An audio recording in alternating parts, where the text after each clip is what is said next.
Welcome to the Penny Bloom Podcast. Ain't another place that has got more bombast. Romp past your mom, dad's listening to Tomcats. Talking everything that make you sad. We don't want that. We're here to make you smile.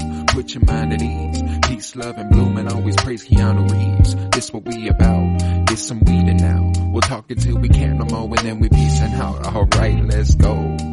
Penny Bloom Podcast. It's the Penny Bloom Podcast. Penny Bloom Podcast. It's the Penny Bloom Podcast. Penny Bloom Podcast. Penny Bloom Podcast. Hello, everybody, and welcome in to Winter is Blooming, a Game of Thrones rewatch podcast by us, the Penny Bloom Podcast, and we're back like we never left. We took last week off just 'cause I didn't have time. It was a sad day, and I regret it, but you know, it is what it is. Things happen. Today we are talking Season 5, Episode 4, Sons of the Harpy. This was written by Dave Hill and directed by Mark Mylod.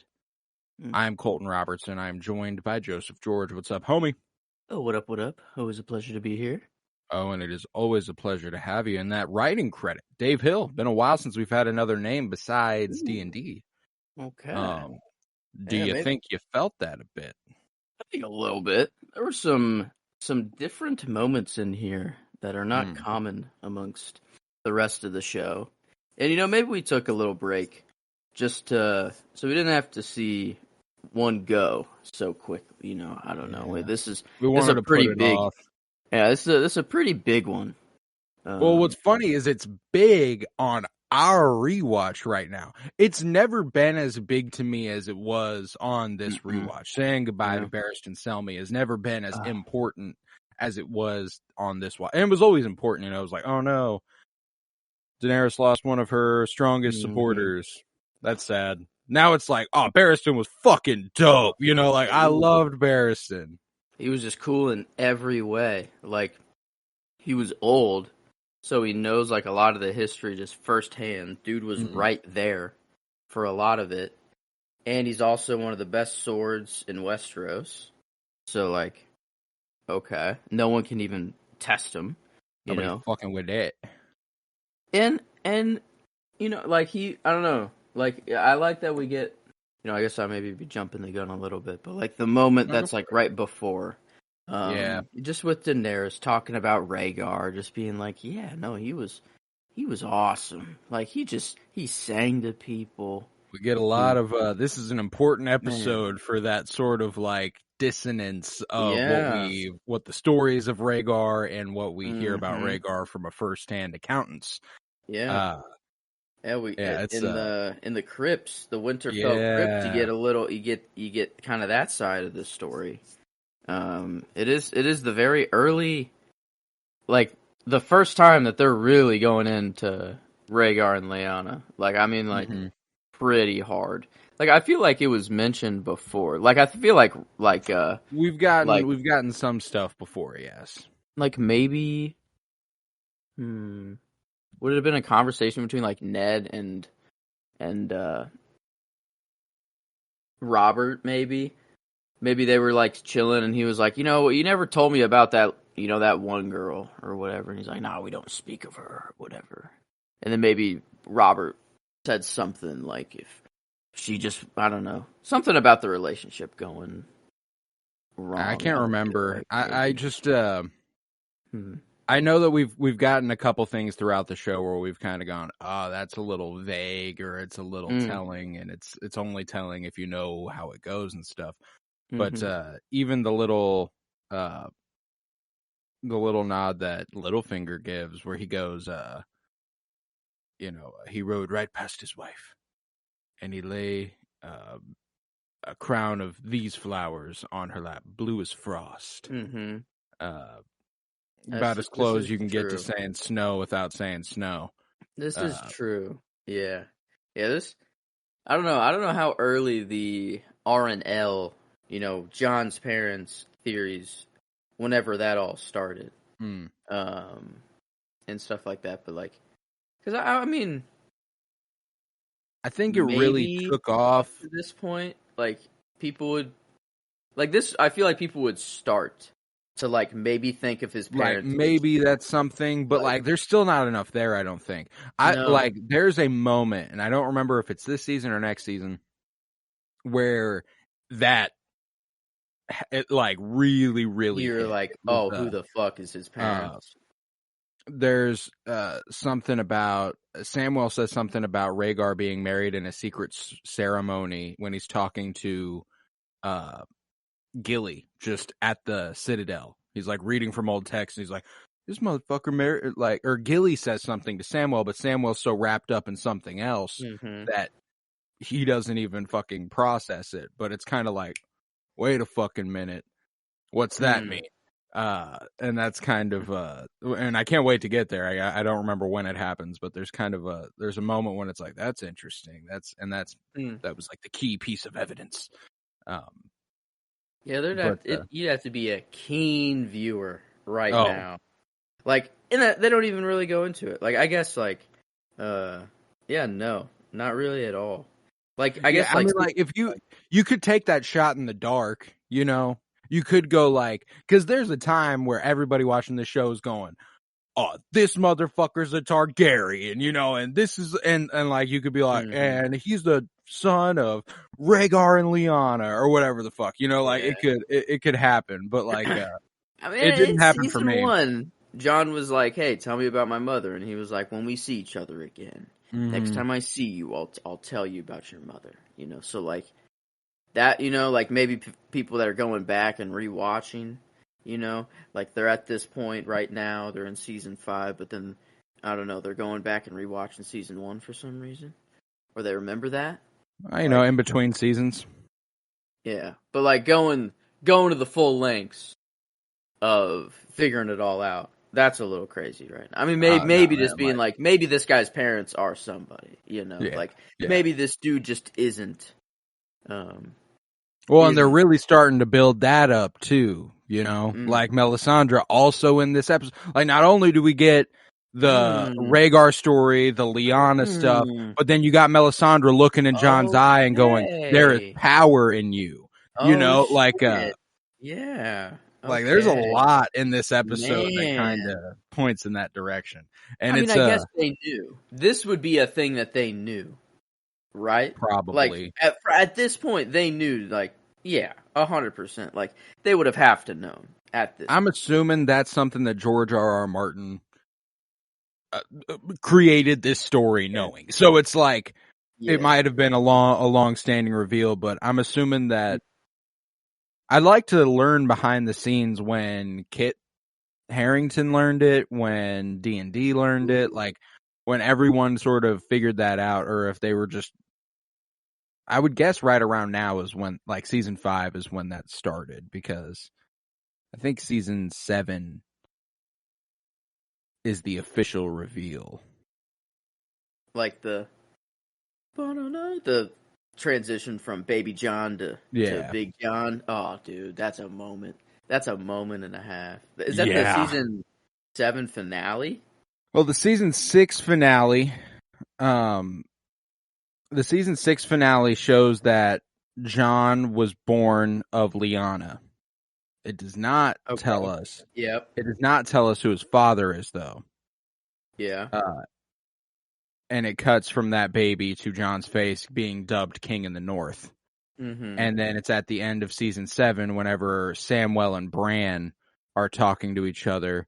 And Bran thinks the big fucking thing is like, he's actually Jon Sand. He's a bastard of the South. I'm a robot now. Samwell's like, no, fucking wait. Gilly read me this fucking thing a little bit ago. Like, yeah. So the season 7, it's revealed he's a Targaryen at the same time he's fucking Daenerys.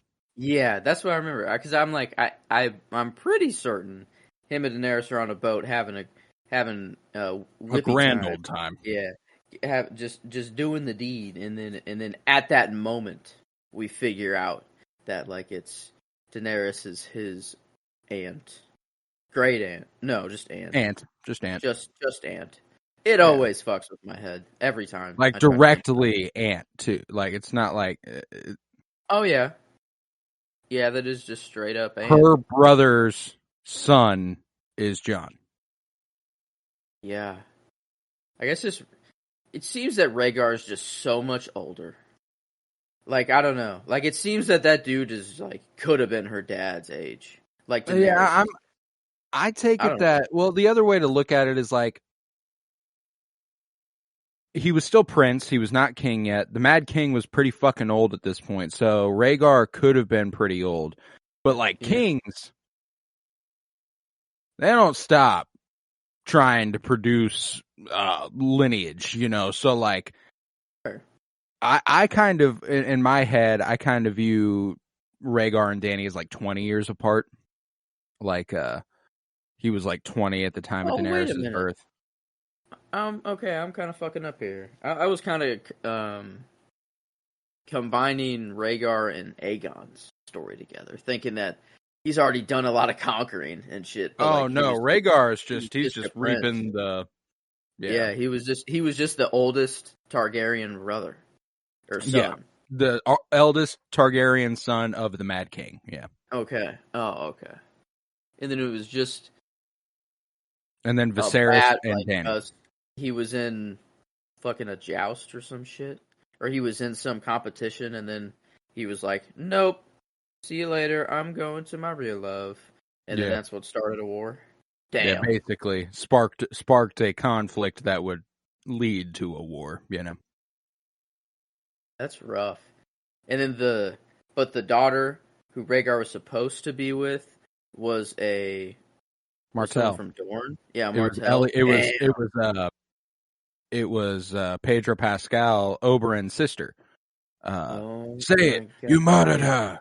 You raped her. That's Elia. Even with the Mad King, that would have been like the first time, like Dorne would have been like Queen of the Seven Kingdoms. Yeah, they don't usually fuck with the Seven Kingdoms at all. They don't give a shit. And that was kind of the last time they did. I see why. You know, I see why they're even when we tried, they just because the Martells had to feel like shit after that. They'd be like, what the like, okay, whatever. We'll go back to our country and forget all about you again. It's a big preface into this episode. Oh yeah, we don't usually go for this long before we get to the location by location deal. But if you're ready, we can go ahead and jump on in King's Landing. Oh yeah. No, the show's just too much fun to. It is. We're going to start in a small council meeting where Mace Tyrell is making an absolute fool of himself. And he brings bad news that the Iron Bank of Braavos is starting to call in its debts from Westeros. And they have started by calling in 1/10 of the Iron Throne's current debts to the bank, which can only afford half of as it's rebuilding the royal fleet. It was also a massive expense. Mace is like, our house, the Tyrells could front the money for the time being. I'll have to ask my daughter. And Cersei's like, okay, fuck you. I do not. She doesn't want to give more power to them. She's like, we'll figure it out. Instead, she says they will be sending Mace himself to Braavos to negotiate for more time. And I love how everything to him is an honor. He's just so happy to be included that, like, he doesn't see this as the affront that it is. Like, we want you fucking gone, dude. Please get out of this room for months. I had the slight thought for a second. I'm like, wait a minute. I don't remember anything about this man. Are they sending him to his death right now? Like, are they just telling him this grand, hey, you're about to go to the Iron Bank of Braavos and be the master of coin and do a really important thing. Are they just making him feel really good so they could take him out to sea and just do a little slice? No. Mace actually dies in the sept with Marjorie and all of them. Yeah. Because, I don't know, the line, I don't know, some, like, Pycelle, like, says, like, man, the small council is getting smaller and smaller every day. Yeah. Cersei hits him back with, not small enough. But, like, I thought Pycelle was even in on being like, damn, like, that dude's dead. Yeah, like, for some reason. Like, I think it was more just like, she's getting him out of here. that's one less person she has to deal with for a very long time. Like if you're making the trip to Bravos, you got a couple months without someone interfering with you, you know? And not only not someone interfering with you, but someone who is the father of the queen who you despise, you know? So like this episode, she tries to take out the Tyrells, you know, she sends him off to Bravos. She goes ahead and reels in Loras. She's really trying to get at Marjorie. In this one. Yeah, that's true. Marjorie was like, hey, you go to Casterly Rock. I'm going to try to do that through your son. And then Cersei was like, fuck you. Your dad is now in Bravos or going to Bravos. Yeah. You want to try and send me to Casterly Rock? Yeah. How about I kidnap your entire fucking family? Your brother is in a cell now. Haha. LOL. LOL. I guess your grandmother's still chilling. But she's just chill. She's safe in High Garden. If you're in High Garden, you're cool. Until much later in the show. Qyburn doesn't say a single line, and I was so close to picking Anton Lesser for my performance. There's this look he gives when Mace is like talking of like secondhand embarrassment mixed with like pity and just kind of like, oh, you fucking idiot. Like he just kind of looks down and like gives himself like a little bit of a smile and like shakes his head. And I was like, what a brilliant fucking choice by Anton Lesser there. Like he was so good in just this one little look. And I was like, it wasn't enough because there's a lot of good stuff in this episode, but like I loved it and I wanted to point it out because he was so fucking funny in that moment. I didn't notice that. I didn't see it on my watch. Wasn't paying attention. I don't know. Maybe I'll have to just go to that real quick. It's subtle. It's not like a really overt choice or anything, but it's just like the way that we all feel about Mace Tyrell, he kind of captures in a single moment, you know? The way that we're all just like, this fucking guy, you know? Like, Qyburn is pretty fucked, and he is kind of crazy, but he does sort of have that, like, kind of Bronn effect, where he feels kind of like real. He feels more real than other characters in his personality. Like, and that's what makes his like craziness a little scarier, is because he does seem so rational and normal minded most of the time. So when he does go, you know what, I'd like to keep this person's body for my experiments, it's like, oh, you're a fucking sick fuck, aren't you? He's got problems. But I don't know, he has this sort of realness to him that like his like opinion on things matters more for some reason. Even even though he's this crazy, like kicked out maester that's just doing Frankenstein experiments. But I found myself like, obviously on this rewatch, I'm trying to enjoy as many characters and as many storylines as I possibly can. I found myself really, really, really liking Cersei a lot more than I ever have on this watch, and therein liking the people that Cersei aligns herself with. You know, I've always like, and don't get me wrong, not like, oh, they make great choices and they're such great characters, or like they are such great characters, but they're such good people, you know, like, no, they're not good people, but they're super fucking fun to watch. And that, like, Cersei and Qyburn is a duo that I absolutely fucking love. Killing it right now. Yeah. No, Cersei is like, this episode, she really stepped it up. She's like, all right, I'm queen. Like, I you know, like, fuck you guys. Like, I'm actually gonna make moves now, and I'm doing some shit. Why does she send Meryn Trant with Mace?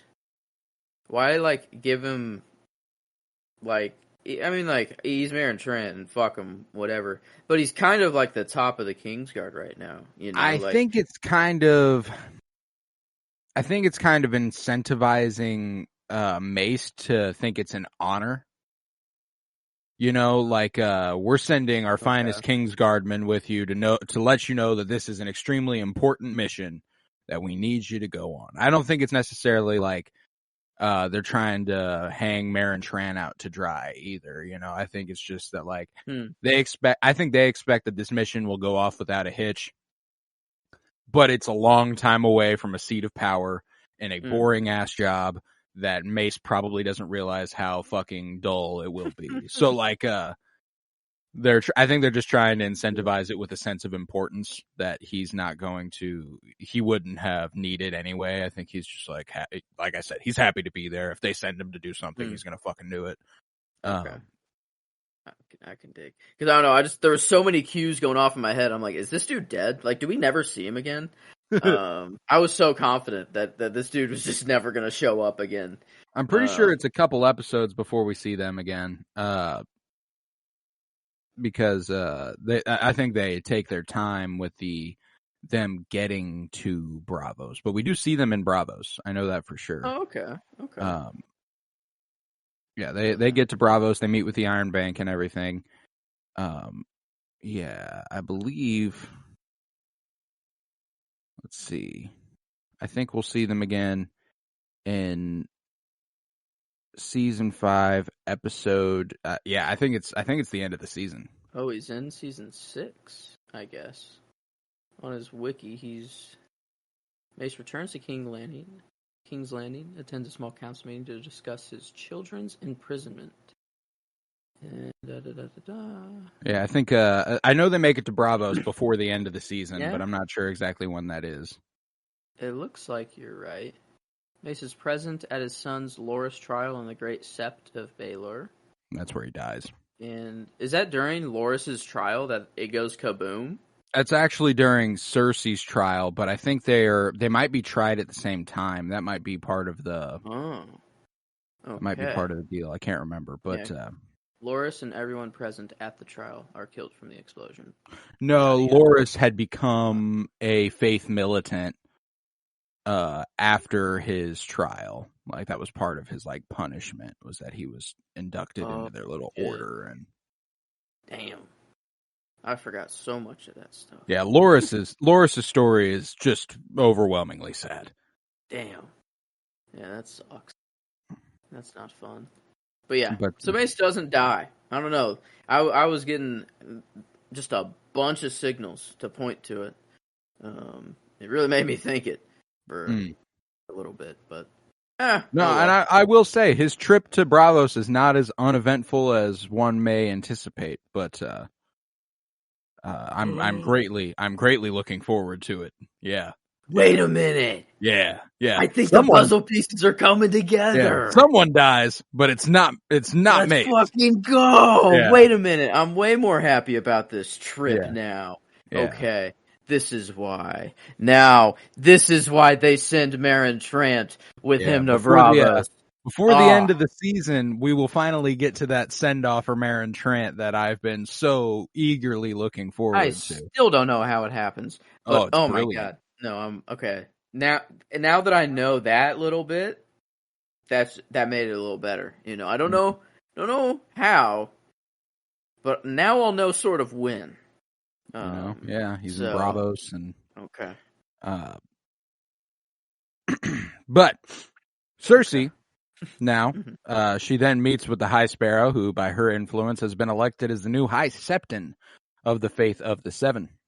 He's like, it is an honor I never dreamed of nor hoped for. And Cersei's like, that's exactly why I'm going to give you the job, She's like, you're going to be easy to manipulate, or so I think, because I gave you this position of power. And Cersei is trying to build up a new alliance between the Crown and the Faith as a counterweight to the large political influence the Tyrells now possess. And Cersei points out to the High Sparrow that the War of the Five Kings has devastated much of the countryside, resulting in septs being burned, clergymen attacked, and even silent sisters sexually assaulted.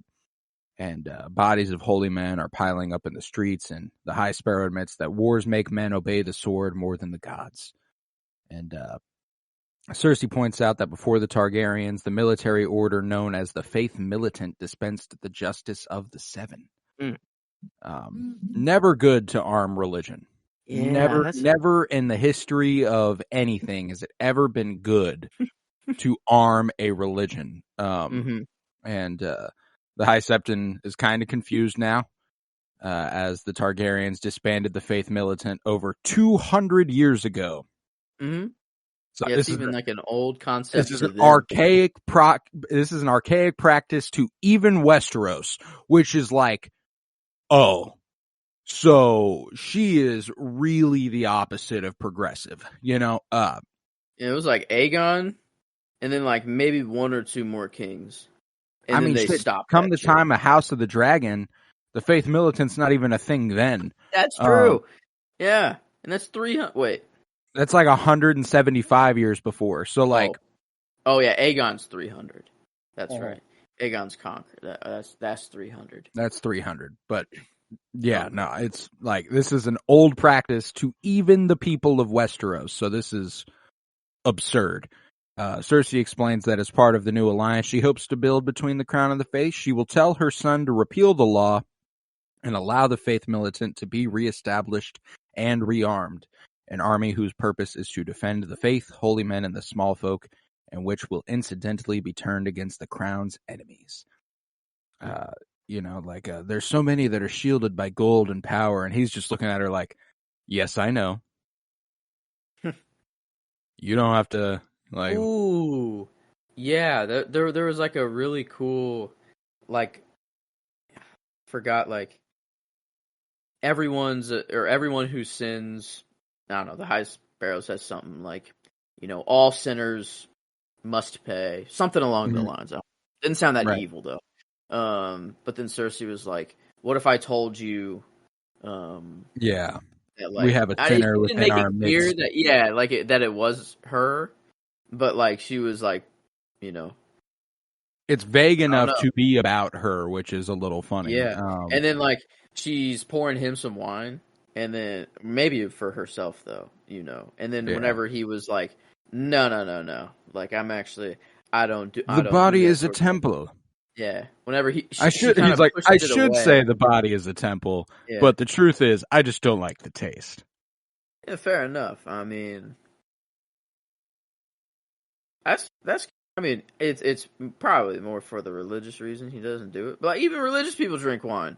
Fuck, I don't know. That's like that's the blood of Christ. Sometimes it's part of a ceremony. Yeah, and shit. I think it's hilarious that you can sacrament. Just replace it with grape juice, or like why it. I don't know. I don't want to go down that rabbit hole, I guess. But, like, I don't know, it was really funny, the face she made whenever she pushes the wine away. She, like, her eyes open real big as she's like, like she really wants it. I don't know, like, it's hilarious. It's like, alcoholic's alcoholic. It's like, it is this split second of just like, oh my god, I can't drink wine during this conversation, just in that, I don't know, it was kind of, I guess you noticed like a little Kyburn face. I don't know. This was the one little face I noticed for the episode that I thought was hilarious. Lena Headey might have the best facial acting in the entire show. Yeah. Like she's she's pretty fucking good. Yeah, like it's any given moment, she's so good at like trying to hide what Cersei is thinking. But is also completely incapable of hiding what Cersei is thinking. And you, like, to be able to portray that sort of dissonance, that restraint, is like, that takes some talent. Instead of just straight up portraying what Cersei is thinking or, like, completely hiding it. It's like this blend where she's, like, pushing down Cersei's urges, and you can tell. And it's just, it's really well done. Lena Headey is so fucking good in that role. But, man, I don't know. That she might actually deserve the performance for the episode. She's a top contender for me. Maybe. I have a sleeper here for the episode. A bit of a sleeper as well, in my opinion. So I think, I don't know. Maybe after we're done talking about their scenes, I'll readjust. But I think, I don't know. Lena Headey might be going up there. Forgot how good she was at the beginning of this episode. Oh, dude, she's great. She is so good. But yeah, we'll push forth where the new Faith Militant have been armed and they are storming the streets of King's Landing, attacking taverns. Yeah, I thought that was hilarious. It's like, we'll arm you. Like, I thought it was like more of like, if something bad happens, then you can defend yourself. No, like like there is whatever. sinning happening everywhere. Boom! We're going fucking right into it. Just start that shit right now. Yeah, I mean, she instituted martial law fascism within that's a day. That's actually insane. Yeah, like I don't know. I found it really funny. Like, oh yeah, it is funny. I didn't know like it just happened this fast. I thought they would let it breathe for a little bit. No, like it was just like instantaneous. We will arm you. You are now armed. All the sinners must pay right now. Like, I guess it makes sense for them, for like the religious side of it. You know, like they just don't want to stand idly by while all these sinners are doing sin things. But yeah, no, I just thought that was a very fast turnaround. Yeah, I didn't really think about that. She's just like, that was some quick fascist like technique tactics. Yep. Like, I don't know that she's got it down. Yeah, like very fast. That's how you do it, I guess. Yeah, and it's basically like they just went out and took down every other religion. Like anybody practicing any other religion or selling like idols for other religions were immediately stomped out. And then the City Watch look on, unable to stop it, as the Faith Militant have become more powerful than the City Watch within hours. They can't intervene, and they ransack Littlefinger's brothel, dragging prostitutes out into the street by their hair. And Oliver is struck and ignored as they barge in. This is Lord Peter Baelish's establishment. They're like, we don't give a fuck, dude. They left him though. They did. Sure. Yeah. But then we get a disturbing scene of them going ahead and killing gay people. That's that's one thing that the Faith Militant cannot abide. You know, there's a lot of things that we'll just punish. You know, we'll march you through the streets and we'll make you appear naked. But if you're gay, we're just cutting your throat. And I didn't think about that. Yeah. That's true. That's the one thing they drew the line for, and they were like, "Nope, fucking absurd." Nope. Yeah. Jeez. Yeah, and it was like, Oliver was like watching it, and then the door shut. Yeah, Oliver's like, "Oh no, this is really bad." Like, oh fuck. Okay. Yeah. Yeah. That's okay. Because I guess they just captured Loras. They just like kidnapped him and put him in jail. Yeah, and that's mostly because it's only accusations. They don't have like evidence. They didn't catch him fucking another guy like they did these two dudes. I'm assuming, you know, like it's okay, yeah, it's a little different. Like they still practice like innocent until proven guilty type shit in theory, but like they've decided he's guilty and everything will go that way. Yeah, no, it's a bad situation in King's Landing for another season. And what's crazy, King's Landing is better off, I think, with Cersei blowing up the Sept and taking over than the Faith Militant ruling the streets. Yeah.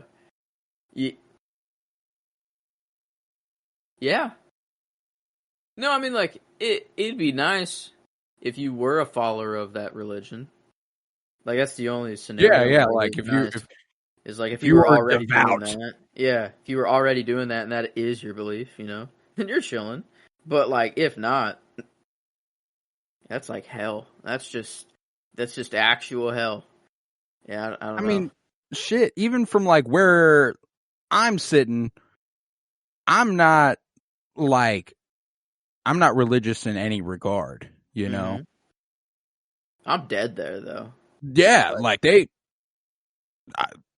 I'm assuming that's enough. If you go, no, that's not the religion I follow. Well, then you're fucked. You know? Yeah, I'd be done there. Yeah, no, I'd be leaving King's Landing. At the first. I'm heading to Dorne, bitch. This is it. Yeah, I don't know. That'd be the place to go. At least right now, it seems. I don't know of anywhere else. Yeah, I mean, like, there's straight up nowhere else I would go. Maybe the fucking Wall. I'd just be like, fuck it. Just ship me off to the wall. I don't give a fuck anymore. At least I'll be. I would rather fight White Walkers, man. Fuck bit. the Faith Militant. Yeah. But yeah, Oliver flees as one of the men screams off screen, and as a sign of their zealotry, the Faith Militant have the 7-pointed star symbol of the Faith carved into their foreheads, including Lance Lannister. And boy, is it neat! That's impressive handiwork, by the way. You know what? If we give them something, that does look like it takes some skill. They would give some really good tattoos. You know, they've got really steady hands. There's nothing off about any of the symbols here. It is like the perfect star of the 7. Mm-hmm. Yeah. And impressive to just withstand that in your forehead as well. I'd say that probably hurts a little more than a tattoo. Yes. I've never gotten a tattoo, but I'd say those, no matter how tough you think you are, that probably just still hurts no matter what. It's just a straight up knife to the forehead. Yeah, like, oh my god. I guess, like, it's not that much, there on your forehead anyways, so, like, maybe you wouldn't feel, maybe that's, like, the best place to kind of do something like that. I don't know. But it's, like, it's really thin skin here, like, and that would suck. I don't know how knives work and nerves. Especially, like, how sharp this knife has to be in order to do this so concisely. If this guy fucks up even a little... You think it's the same dude doing it every time? They have that's like their. They have to have one dude who does this. Yeah, who did it to him? Himself? Oh, fuck. He was just looking at a mirror. He's just. It's like the barber thing, You got to ask your barber who his barber is, and just keep climbing the ladder until you get to the best barber in the city. In the world. But then who cuts his hair? Does he cut his own hair, or does he have a barber? He has to settle. Going and going. Yeah, and then you'll just find maybe it's the two best barbers in the town cut each other's hair. So I don't know. Yeah. But this dude it's kind of like that. I feel it's one of those scenarios. He's just maybe he has the roughest one, out of all of them. Yeah. Even though he's the one who's put it on everybody. Yeah, man. This is things you don't think about on your first Game of Thrones watch. No. He's a talent. He's a talent. He's got talent in the art of carving people's foreheads. Bro's got that down. That's for sure. But the only reason I'm talking about him at this much right now is because they'll all eventually get blown up and be gone forever. Everyone we see pretty much in this episode in King's Landing dies. Everyone, literally. And if we're talking long term, like by the end of the show, I don't think there's Cersei. Yeah. Oh, by the end of the show. By the end of the show, they die. Like that's my thing. Like, is there anybody in this episode that by the end of the show, if we're in King's Landing, that survives? I think they're all dead. Yeah, dead. Tommy dead. I'm pretty sure Oliver dies. Oh, okay. Maybe Oliver might live, but maybe he makes it out. You know what? I hope Oliver lives. This sucks for him, man. Yeah. No, everyone else is dead though. The amount of homophobia this man has endured. Mm-hmm. Just was it last episode or maybe 2 episodes ago where he was like, "Fuck it, everyone knows. I don't care anymore." And then now it's like, maybe I do. Maybe I should try to be a little more discreet. I don't know, man. Like, I didn't know this was gonna happen. Like, yeah, it's just a very harsh down spiral for him. The last time that we see Oliver is in two episodes. He, however, does not die. Okay, he made it out. And who's to say that he I burned wonder up if they will heavily kind of allude to his death, but we don't confirm that he died. You think he stayed in King's Landing though? Because then Daenerys comes in, Yeah, that's true too. There's a lot of people that went then.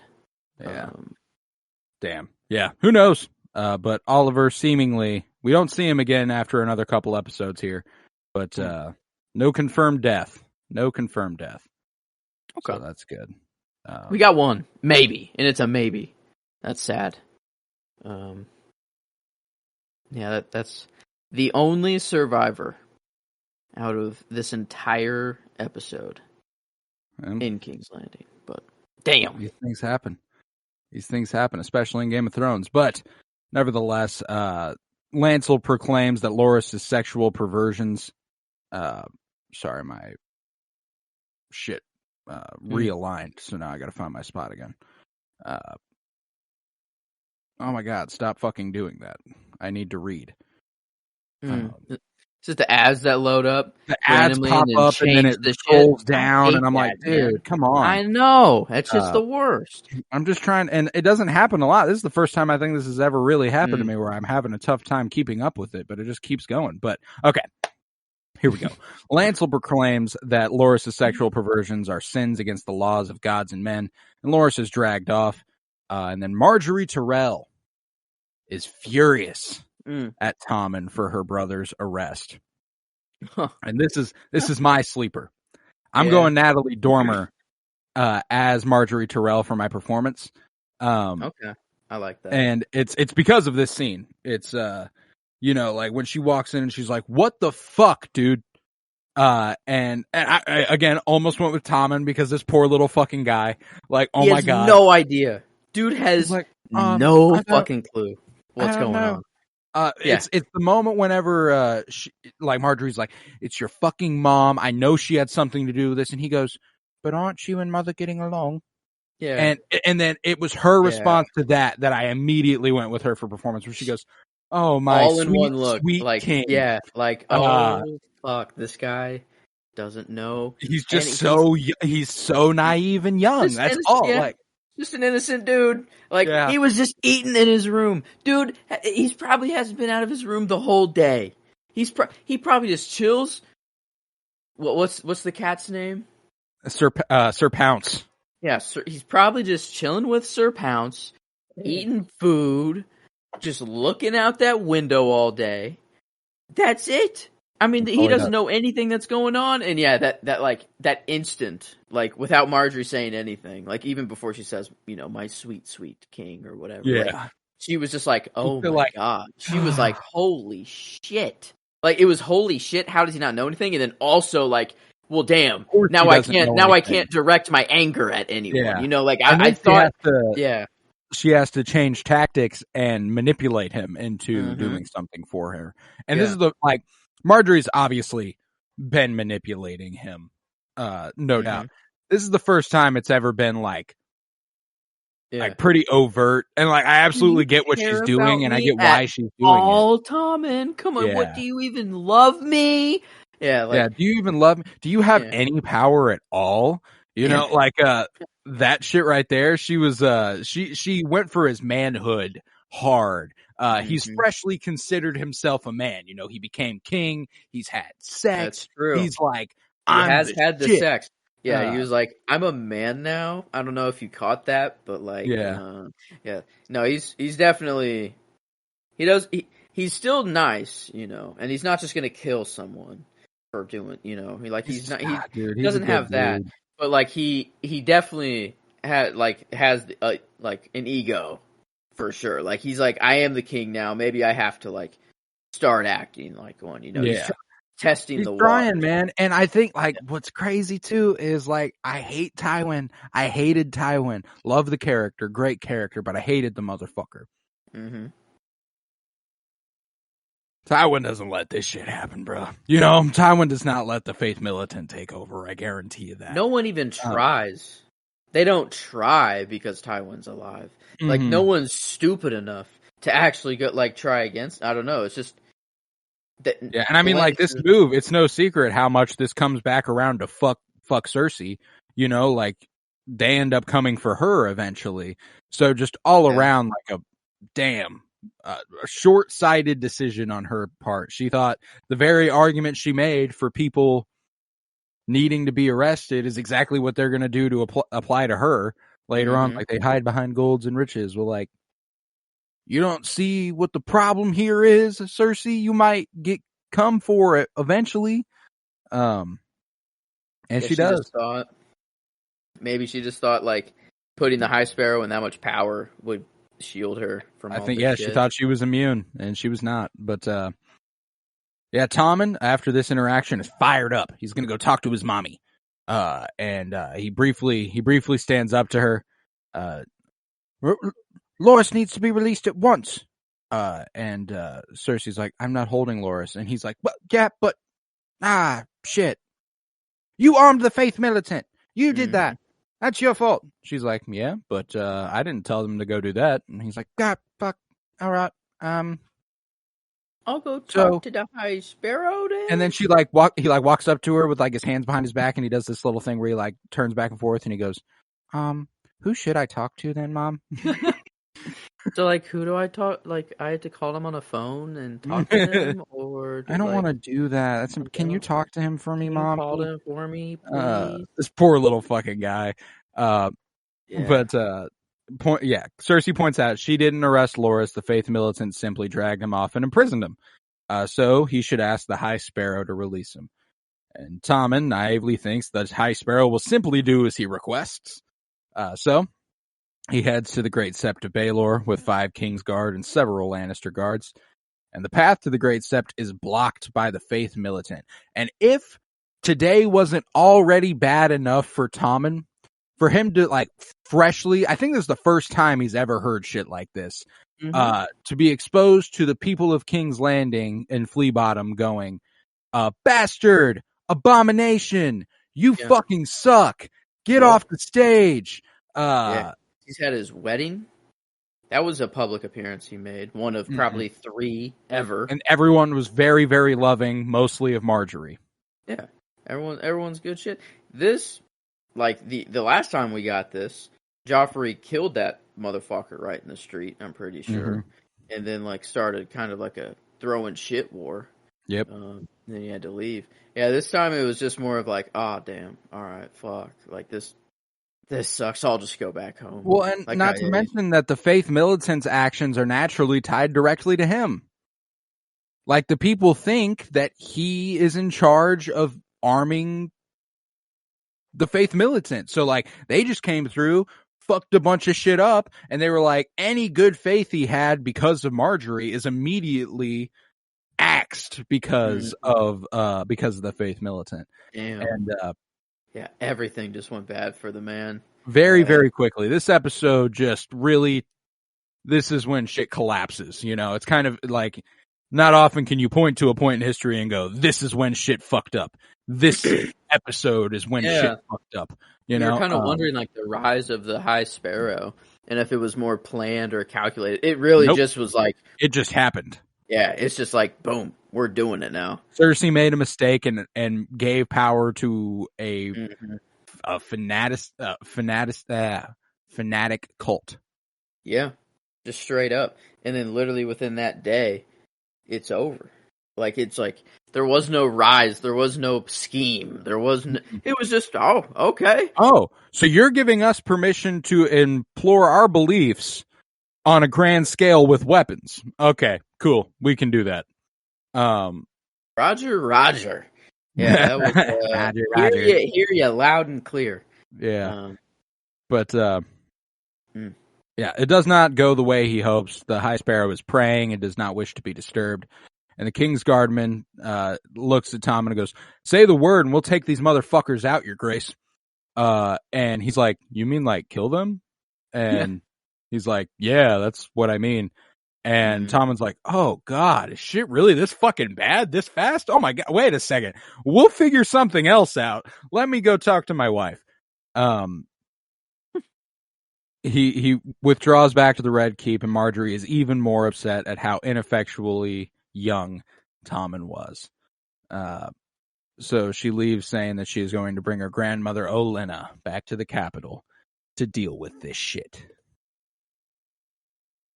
And that's the end of the King's Landing storyline. Nice to get Olenna back eventually. Yeah. Soon come. Is that the when's the conversation of her and Jaime and the poison? When does like Jaime? That's season 7. That's still I thought that was like far away. That didn't, because she ends up being on like Daenerys's council. Oh damn. Yeah. Okay. Like, wow. she aligns herself with Daenerys eventually when she gets over to Westeros, and she's in the war room with her. She's the one who gives her that advice that I think she ends up acting on more than anything, where she's like, "You're a dragon. Be a dragon," you know? Mm-hmm. Yeah. She sure She did sure that. did. She Did. sure did, bud. Oh, that sure did happen, bud. But next we are in Dorne, where Jaime Lannister and Sir Bronn are on a Pentoshi merchant ship, which is headed to Old Town in the Reach. And they sail past Tarth off the coast of the Stormlands, which Jaime, longingly looks at as he's missing Brienne a little bit. And Jaime explains to Bronn that he bribed the captain to let them take a small boat to shore as they pass Dorne, and they will land just outside of Sunspear and the adjacent water gardens. And below decks, Bronn remarks on why Jaime must want to go and protect Princess Myrcella for himself. He's the one who let Tyrion escape, and he hopes that this will make up for that. And Jaime curtly says that Varys did, when in fact Jaime forced Varys to help him free Tyrion. Mm-hmm. This was like Jaime just defending himself on multiple accounts, like still being like, "No, it's not my daughter, my niece," and then being like, "No, like I didn't help my brother at all. Actually, fuck him. I'll fucking kill him next time I see him." Actually, like it's like I don't know. Like Bronn was obviously like friends with Tyrion, and like you would think that. I don't know. Like it'd be like I'm never gonna see my brother again. I can talk to like at least one of his really good friends about him. I don't know. That's what I thought. Like it'd be kind of more of instead of just like no, I'm still gonna even lie to this guy, even though he surely knows. Like I don't know. It is very weird. No, it's like it's a combination of like maintaining appearances and also a little bit of like lying to himself. I think he wants to. I think more than anything for Jaime right now, he longs for before he got kidnapped. And he wants everything to be the way that it was, and that's kind of been his problem for basically an entire season. Ever since he got back to King's Landing, it's been basically him wishing things were normal when things will never be normal again. Yeah, that's true. So he's trying to treat everything, I think, with like how he would have treated it prior to his time in captivity, and then with Brienne, and then losing his hand and everything. He's trying to put off this facade of who he was before, and we see it slowly crumbling. Like it's just not. He's just not the person he once was at this point. But Bronn says that if Jaime ever sees Tyrion again, Jaime should give him his regards, and Jaime angrily says that if he sees his brother again, he's going to split him in two for murdering their father. Then Bronn rows the pair ashore at dusk, and though Jaime can't help row with his one hand, they awake the next morning, and Bronn kills a snake that was near Jaime's head and roasts it up for breakfast. And Bronn is worried that the ship's captain will subsequently spread the word of a Lannister in Dorne. And Jaime says he bribed him with a large bag of gold, but Bronn's like, that's not going to be enough. And it wasn't. He's like, do you know how much the people hate your family down here? Like, yeah. Like, do you know exactly how much hatred you have coming your way? And within the minute, here's a patrol coming up, wanting to check him out. I don't know if it literally, like, did they actually, like, say, like, that they got bribed, or, like, they were told, like, the captain, or is it just implied? Like, they're like, later we find the captain's with the sand snakes. He's the one who's buried in the sand.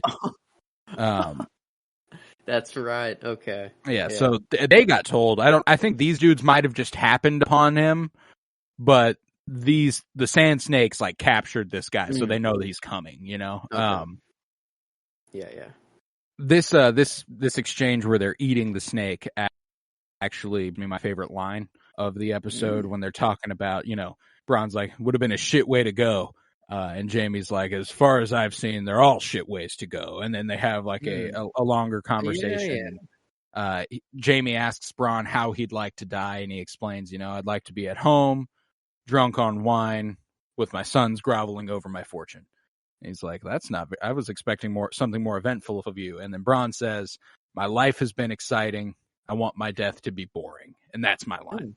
That was I don't know, that was nice coming from Bronn. Like, I don't know, you'd expect Bronn, like, to be like, oh, I'm fucking going out fighting, you know, like, I don't, like. Fighting or fucking, baby.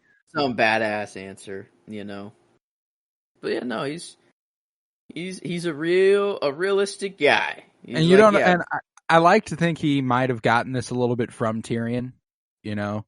Someone in front of Bronn asks him, you know, how did you think you were going to die? And he's like, in my bed with when I'm 80 with a woman's mouth around my cock and a belly full of wine.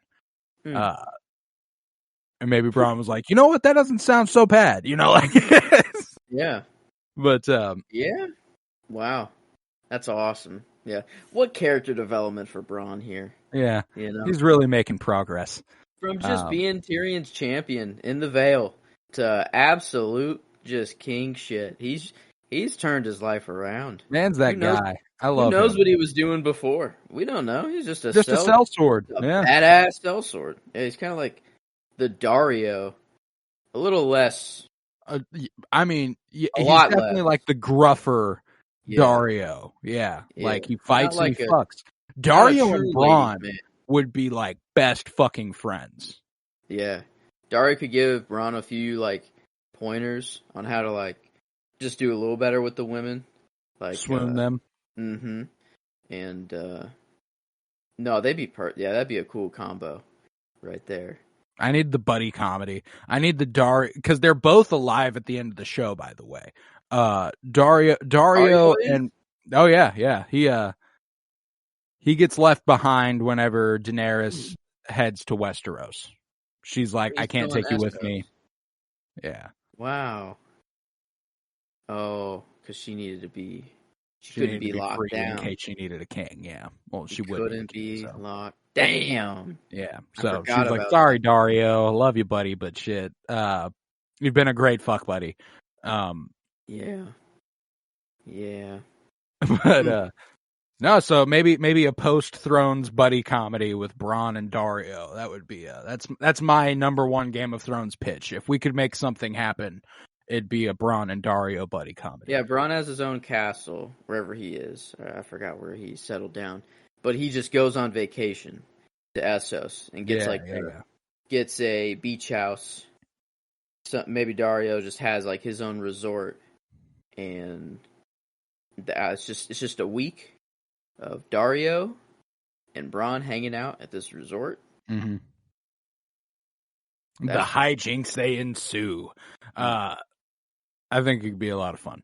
But nevertheless, Jaime and Bronn present themselves and try to pass off that they are simple travelers to a mounted patrol who comes on by, and that their boat capsized in the night, but the ruse does not work, and the sentries demand that they drop their weapons so that they can take prisoner, and their identity is confirmed. And Bronn plants a sword in the sand. He takes his dagger out of its sheath, and he just goes ahead and throws it directly into a sentry's throat. And Jaime and Bronn draw their swords and fight the rest. And Jaime can't fight very well left-handed yet, so Bronn kills one sentry's horse in order for Jaime to fight him on foot. He said, he should be slow enough. Here's some training. Yeah. You're not going to get better if you don't practice. Just do it, you know. And Jaime is very quickly overpowered. Not something he's used to, I'm sure. And luckily his instincts that would have previously led him to a brutal hand disfigurement actually leads to him catching a sword with his new gold hand. And that little clunk and the music dropping out was like, I always love that moment. Like he's like, oh shit, this thing is kind of dope actually. And then he just kind of like slowly jabs his sword through the guy's chest and he kicks him down the hill and he's like, cool. Yeah. All right. It's like, I don't know. He really thought that was kind of the end for him. It's kind of like, I don't know, kind of like a new first kill. He's killed so many people and like it's become effortless for him. You know, he was just so good at it that like he never even had to work for it. But this one, he's like, damn, I had to work for this one I'll watch this guy die. Like, I don't know, he was like, I'll do it nice and slow. And then, I don't know, he really took pride in this kill. Yeah. And yeah, new to a skill degree, unlocked. you know. Bron's like, nice job, and he's like, it was luck. That's true. Yeah. And he's like, well, you had a good teacher. And Bronn, having finished off the others, notes that they now have horses, fine Dornish sand steeds capable of running day and night without tiring. And Jaime says the bodies need to be buried. Bodies raise questions, questions raise armies.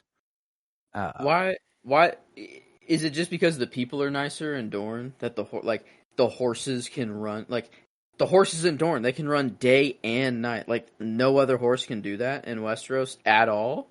Like, you know, like, I love that. No, like, if it's just that, like, Dorne is just such a chill place that they care for their animals. They take care of their horses so well. That's all it is. Yeah, it's like, you know, maybe a Dothraki horse could ride day and night. I don't know, because that's like part of their religion almost. That's their whole fucking bag, yeah. But Dorne, it feels like just an effortless thing. Like, it's just part of their culture. Like, just to take care of everything, and the horses are just that well taken care of that they're just like, yeah, all right, I got you day and night. Like, let's roll for 24 hours straight, baby. I got you.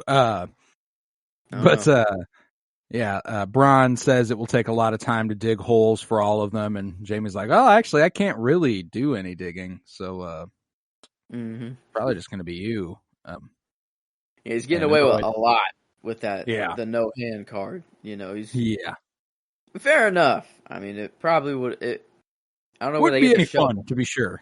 Yeah, but makes sense. You know, he is making sense. Could use the hand as a shovel, though. You know, got it built. A little digging it out. But Jaime fucking Lannister. He's Jaime fucking Lannister. Kenobi. Oh yeah, I'm never gonna forget Obi-Wan Kenobi. I'm never gonna forget that shit now. Oh my god. Yeah, it's fucking Obi-Wan Kenobi. But all the while, elsewhere outside of Sunspear, Ellaria Sand meets with 3 of the 8 sand snakes. Oh, there are 8. There are 8. It's not Okay. just these 3. There are 8 sand snakes. We don't meet any of the other ones. We only ever meet these 3. Really? I believe so. I believe that's the case.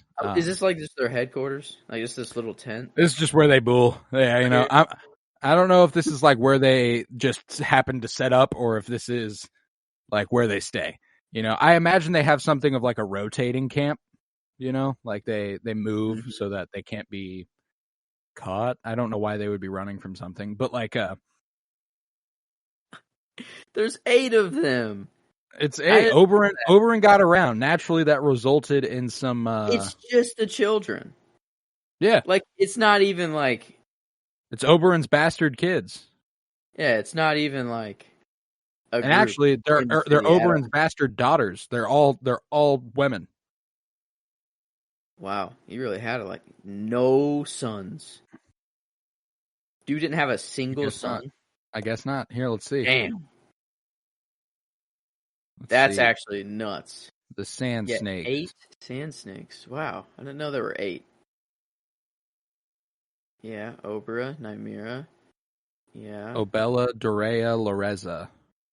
Sounds. They all end in A. And that's a Spanish tell of female. But yeah. I'd say all of those are probably female. If I had to guess. Yeah, 8 daughters. Oberyn writes a poem to one of his daughters. Elia mentions his 8 daughters to Cersei. That's right. Yeah. So these 3 are Obara, Nymeria, and Tyene. Mm-hmm. And Tyene is the one with the short hair that Ellaria treats a little bit different than the others, and that's because that is her daughter. So she only has one, and that's it? Only one of these girls is her daughter. Okay. And it's the short hair one that'll eventually say, "You want a good girl, but you need the bad pussy." Mm-hmm. Yeah. She's quite the character. Written and so quite impressive. So is that her daughter? Is that the one that gives like the villain arc monologue No, that's a different one. Her mother was just a peasant who, and like that's what she says. Oberyn came one day, and this man I'd never met said he was my father. That's right. I forgot what her monologue was about, but I knew that she had some kind of villain arc. Like this was like the only. There are a couple parts in this episode that I don't think are particularly well written, and this is one of them. It felt very out of place. It did. And I want to like it so much. I love the concept. I love the Sand Snakes. I love the actors in this scene. I love Indira Varma. I love Jessica Hennick. Like, there's so much to like here in theory, but they are written so piss poor. Like, it's, there are those joke, there's this chick on TikTok who does fantastic at this her whole shtick is like, women in fiction who are poorly written or stereotypically played, and like this person, these are 4 women that are all so evidently written by men that it's so hard to listen to at points. Like it's like I don't know, all of it just kind of felt so out of place, and I don't know why that's the case. There's so much else to like in this episode, and I think it's just that they're new characters. Like this was an introduction, and that's a lot of pressure on. Like whenever it came to Oberyn, when he got introduced to the story, it was like, oh, has there ever been a better introduction for a character? I don't think there's been a worse introduction for characters than these 3, as far as the quality of the scene. Yeah, it was in theory it should be cool, and I love the idea. I love all the actors. They're not doing bad. I think they were given piss poor writing to work with. That villain arc, just monologue. I don't know. I was just kind of like, it did not work for me. We're really going here. Like this is. I made my choice long ago. Yeah, like I mean, all right. Like it sounded kind of cool, and like I know you're motivated now. Like.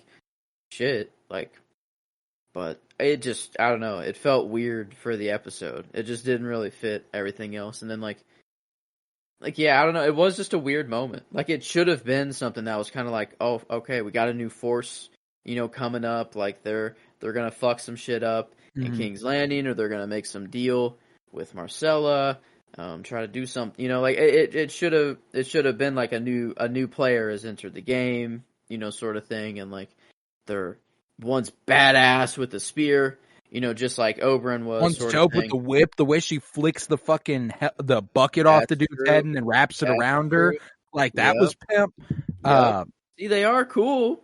They're cool. No, and again, I want to emphasize that I do not think it's the actor's fault. I think the character design is super fucking cool. I think the idea of what is happening here is cool. It's just that, like, literally the dialogue they are given to work with is horrendous. Like, it's so bad.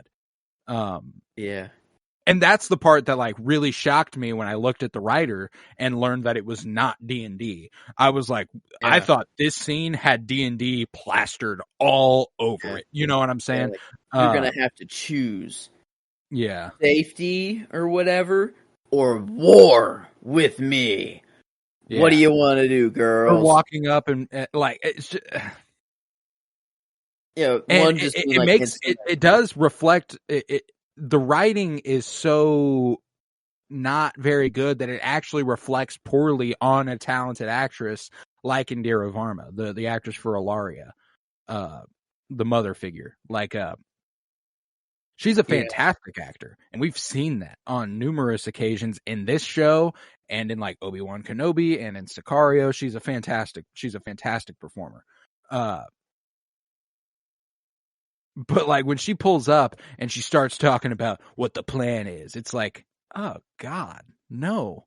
And so like that reflects poorly on writing, and frankly, it reflects poorly on direction. Like if you can't get your actors to work well with this dialogue, it kind of felt like they did this scene in about 20 minutes and they were like, all right, let's move on. They literally pitched up that tent in the middle of the desert and were like, all right, we got go ahead and run through this script once and we'll be good.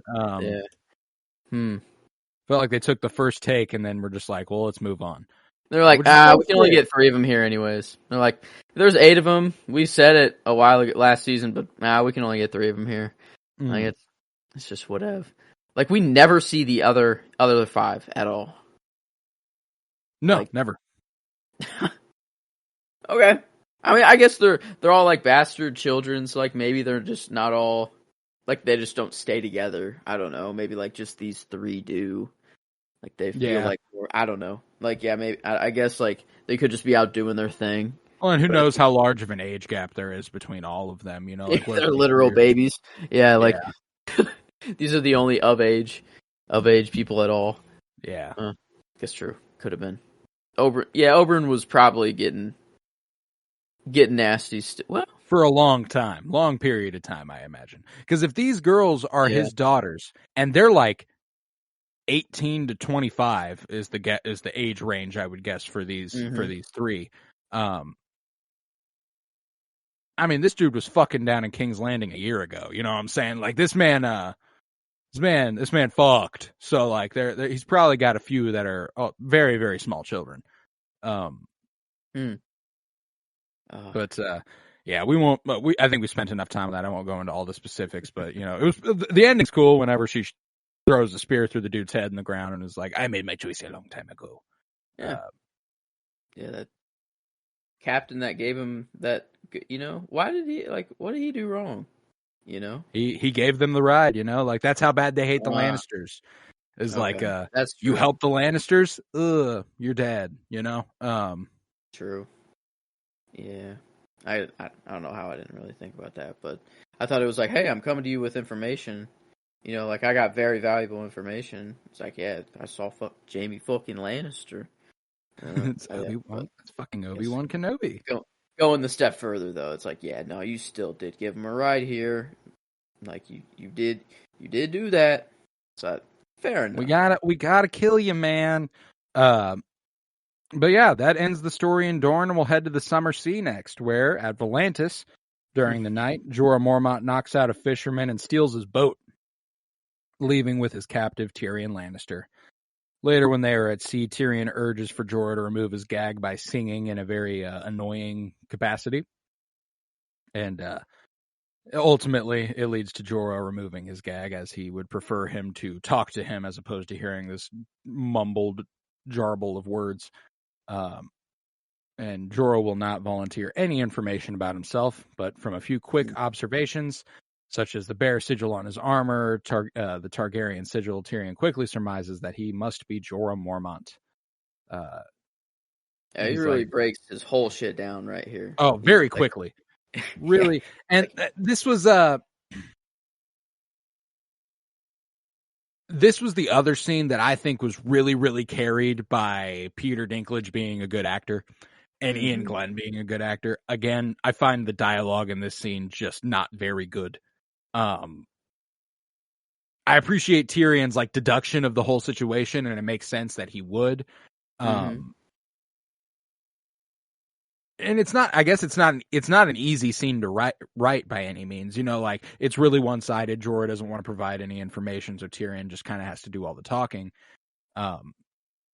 But Peter Dinklage really carries this one scene. And Ian Glenn, I mean, like he's a stoic man in this scene, but he's also a fine performer. So like he just didn't have anything to work with. But Tyrion admits that the queen he is taking to, or Jorah admits that the queen that he's taking Tyrion to is not Cersei, but Daenerys. Tyrion's like, ha, what a waste of a good kidnapping. That was pretty good. That was good. He's like, I happen to be heading there myself. He's like, tell me, if you were serving your queen, why were you half a world away? And then he's like, oh, I remember. It's all coming back to me. You were serving you were a spy. You were handing notes to Varys' little birds, and she found out and she exiled you. Do I have that right? And, okay, so you kidnapped me in the hope that, a gift to Daenerys will get you back in her favor. It's a bold tactic, but, just might work. And Tyrion also points out that there is no guarantee this will assuage Daenerys, and it is just as likely she will remain angry at Jorah and welcome himself as an ally. And then Jorah smacks him across the face, quieting him down. Yeah. and that was it. I was like, I mean, I guess like we had to have the in between. I think like he gets there next episode. I think. They go through some shit before they get to Daenerys. Oh, he goes in the fucking. They go to the fighting pits. The fighting pit. That's how. I think next episode they actually go through Valyria, and Jorah gets grayscale. Oh shit! That's right. Oh my god. Duh. Yeah, we're on episode 4. Yeah, he was in Volantis, and then now they're in the sea. Yeah, episode 5. Next episode, they get to Oros, the lands of the long summer. Okay, yeah. So Valyria. I think next episode, yeah, right. Wait, oh, that's not Valyria. Vyaria. Look like Valyria. No, yeah, but they go to Oros, which on the I don't know. I don't know what Oros. I'm assuming that's where they get bought and sold and stuff, but Anywho, we are next at the Wall, wherein Jon Snow trains recruits in the practice yard of Castle Black as Stannis Baratheon and his wife Selyse watch, along with their daughter Shireen. And Selyse is worried that Stannis wishes Jon was his son because she gave him only stillbirths and weakness, but he says that wasn't her fault. This was probably the best Stannis Baratheon episode yet. It was. Like, I'm finally feeling something for Thanos. Yeah, finally feeling something for Thanos. No, I'm finally feeling something for Wow. I was about to do it again. For Stannis, god damn it. I don't know. I actually ended up going, like, this was the performance that I was thinking for the episode. And then I want to maybe talk through a scene, see if Lena had. I don't know. I think Stannis actually does kind of get it here, though. The performance? Yeah. I was going to go character, and then it's pretty impossible to do so by the end of the episode. But I don't know. I did really like his performance here, and like especially the scene after. Yeah, Steven, PH, Steven, and then maybe Dylan or Delane, Dillane. But yeah, that'd be. I think is that the first anything? It is. That would be 2 first-time performance nods for us. Let's go. Oh, Marjorie, this is her first. Yep. I've given her a character, but I've never given her a performance. Yeah. I don't know. I mean, at this point in the episode, like in the show, like Lena Headey could probably get it any episode. Kit Harington is probably about to get it, at any episode. Emilia Clarke. There were multiple people who I could. There was actually another first timer that I almost went with, and it was Carice Van Houten for Melisandre. She does really, really good in this episode as well. Okay. She was another top contender because she joins Selyse and Stannis there and appears to quite firmly take Stannis' side, declaring that the Lord of Light doesn't care about Shireen's grayscale disfigurement, and this doesn't change the fact that she was her father's blood. And when Selyse departs, Melisandre discusses the coming battle to take Winterfell from the Boltons, and she asks if Stannis intends to leave her behind as he did at the Blackwater. But Stannis assures her he won't this time. He says, I need you. And she goes, I only need faith. Or you only need faith, my lord. And he goes, that Melisandre comment, though. Her being like, Lord of Light doesn't give a fuck about your grayscale. Just cares about your blood.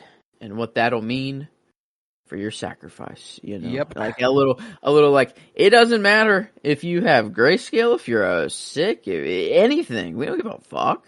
Like, you got King's blood in you. It's this episode is so good, especially on a rewatch. Like this part of the episode, particularly everything that such a weird feeling. It's such a weird feeling. It's like it feels good. It makes you want to feel good. One of those last little like okay, man, he does love his daughter. He just longs for power more. Mm-hmm. And that's all. I'm assuming that happens within the season. Yeah. Oh my god, no. Really? Yeah, that happens this season. I think it's the second to last. Yeah, it's the penultimate episode of this season that happens in. Oh. See, season 8? Fish scars apparently remind him of Shireen. Okay, but yeah. Yeah, because I'm pretty sure he dies in the season 5 finale, having tried to take Winterfell. Yeah, Shireen is sacrificed. Season 5 doesn't say the episode, I guess, but yeah, it is season 5 that it does happen. Yep. Season 6. It says she has something in season 6. Oh, maybe about her grayscale. Yeah, I think. Yeah, because that's probably when Samwell will kill Jorah. This season. Oh my God. That's what makes this hurt even a little worse. It's imminent. It will happen soon. But as the new Lord Commander, Jon goes over paperwork with Samwell Tarly, and letters that they have received from minor houses offering up a handful of new recruits. And Jon balks when Samwell hands him a request letter from Roose Bolton, or for Roose Bolton. He says, "No, not him." And Samwell's like, "Come on, man." He goes, "Nope, he killed my brother." And Sam points out that Roose Bolton is now the Warden of the North, and he has the most recruits to send. We are the Watchers on the Wall, and we cannot watch the Wall with 50 men. We need the Boltons. And with disgust, Jon signs the letter, immediately throws the pen down, and is like, "Fuck." I guess it's a little better, a little bit made better. The fact that he just signed Lord Diddly Bob, Lord's, or whoever before. I think that's what, Sam purposely fluffed it up. He knew that was like, Lord Doodle Bob. Isn't this guy funny? Yeah, and look at this name. You've never heard of it. Lord Willoughby. You like that? They're not going to have anything at all, many recruits whatsoever. Their houses are already small. They're probably little towns that need every person they got, and they're like, right. But so I think it was just Sam just trying to get him like, hey, maybe he won't notice by the time we get to Lord Bolton, maybe he won't read and he'll just keep signing and he won't even know. Yeah. Not him. I think Sam was looking out for him a little bit, because he was ready. He right when he saw the name, he was like, but it's okay, actually, we need the people, we needed the people. It's actually very important for you to sign. Sorry. Sorry, man. I hate to do this to you. I love that, I just love Jon being the leader and Sam being the one who's, tending to the business with him and stuff. It just makes me very, very happy to see. Just so badass. He's just I don't know, at the beginning of the Wall, you see him out in the yard, with everybody, just training, walking up to his office, and then because you see Stannis and everyone looking at him, and I don't know, it's just he just looks so important, and he's so needed there. I don't know, he's just so good. They build his character up so well. It's just insane. The rise that this man has seen in such a short time. And he's still going. He hasn't even peaked yet. No. He's about to die. He actually dies and then still it goes higher. I don't know. It's crazy, the peak he reaches. That's the season 2, huh? That's the end of this season. He's dead. Yep. That is the season 5 finale. God, so much happens. Holy fuck. Season 5 has the most massive last 3 episodes of the entire show, I think. God, yeah. Of any season. Shireen season 5, Hard Jon Home. Oh, fuck. Hard Home is episode 8. Holy shit. That is right around the corner. Oh my god. The Night King about to go crazy. Shireen's about to be sacrificed. Stannis is going to try and take Winterfell, and he's going to fail. Does he die there? Brienne kills him. Oh, let's fucking go! Oh my god! He's wounded. He's wounded in the battlefield, and Brienne followed Sansa to Winterfell. She saw she sees the whole battle, waits for it to end, goes to him, tells him I know what you did. You're fucking dying. But I think she even says you are being put to death for the murder of the king Renly Baratheon. Do you have any last words or some shit like that? Like it's like she goes full executor, go full king's headsman there, and it's kind of awesome. It's a great cathartic moment at that point. Oh my god. Holy and shit. you want him to fucking die after sacrificing Shireen, you know, like you're fucking ready for that. So like, it's a great moment. Oh no, dude, I'm giving a performance for this episode because I know it's one of the last I'll be able to give him. Yeah, like, right. It's like I feel good for him now, but talk to me in a couple episodes and that's gonna be much fuck different. Stannis till the day I die at that point. But nevertheless, this is where my favorite that was part of my favorite scene. But my favorite scene really begins when Melisandre enters the room, and she entreats Jon to, like, how about you come to Winterfell with us? Even if you don't become a Stark, you know the castle better than any of us. You know its weaknesses, its defenses, its people. And she also acknowledges that there is a greater war at stake, and asks if Jon is on the side of life or death. What we're fighting for, what my lord stands for is life, and I want to show you that. And she undoes her dress, straddling him as she does so, and he's like, oh, God. Like, Kit Harington is really, really good at doing this. The oh, man, this is, oh, shit. He's like, I really, really, really want to. But God damn it, he's like a cartoon character with like the heart eyes popping out of his head. He takes like a big gulp, and you watch his Adam's apple rise from the top to the bottom, and like there's steam coming out of his ears. Oh, it was like I'm watching it like in my room on TV, and then this is the moment my brother walks in. In the room, and I'm just like, well, I mean, you couldn't have picked, a better time. And I'm like, this is why you got to watch Game of Thrones, Yeah, like, I mean, you get this every now and then, dude. Like, come on. And that was the only thing I feel like to make the like the situation not awkward, Right, I don't know.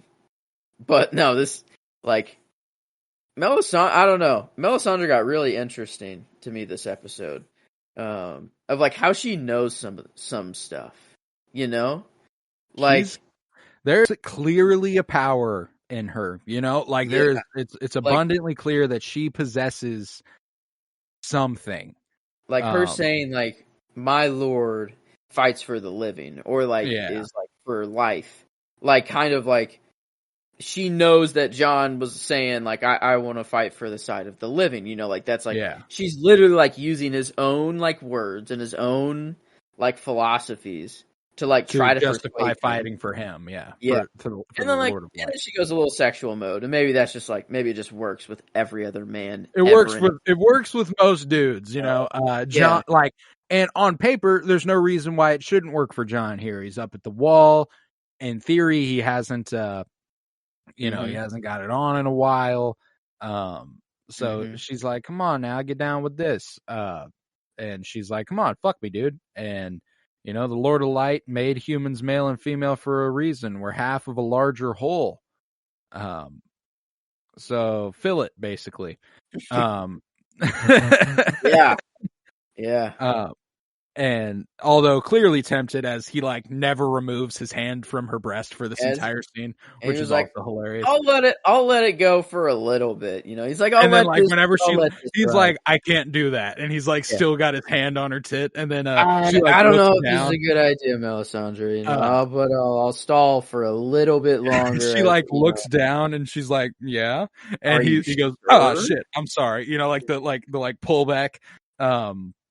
And then, he's like, I can't, I have my vows. And, not to mention that, your king would certainly not like that. Melisandre's like, we don't have to tell him, which is just like always, he's like, oh, fuck. But no, it's okay. We can't. And then when Melisandre points out that he's broke his vows once before, Jon acknowledges that, yes, he has. But I loved her. And he's like, the dead don't need lovers. And another contender for my favorite line was him going, yes, but I still love her. I was No, like, oh. So I just went ahead and gave it the scene because I was like, everything about this was fire. Just the whole like her being like, there's a power in you. You shouldn't deny it. You need to embrace it. All this stuff just kind of, we continue to build Jon Snow as like this heroic, legendary figure, even though we haven't seen him do some epic shit yet. It's just kind of like, oh, this guy, like he's already Lord Commander, but he's still going up. And you go like, I remember the first time I watching this kind of going like, what could they possibly still be building towards, because he's already Lord Commander. Yeah. Like he's become, and he's been at the wall since season fucking 1. This is 5 seasons fucking deep, like you think this is his story. He became the Lord Commander and that's it. That's Jon Snow for you. But now they're like, there's a power in you. You need to embrace it.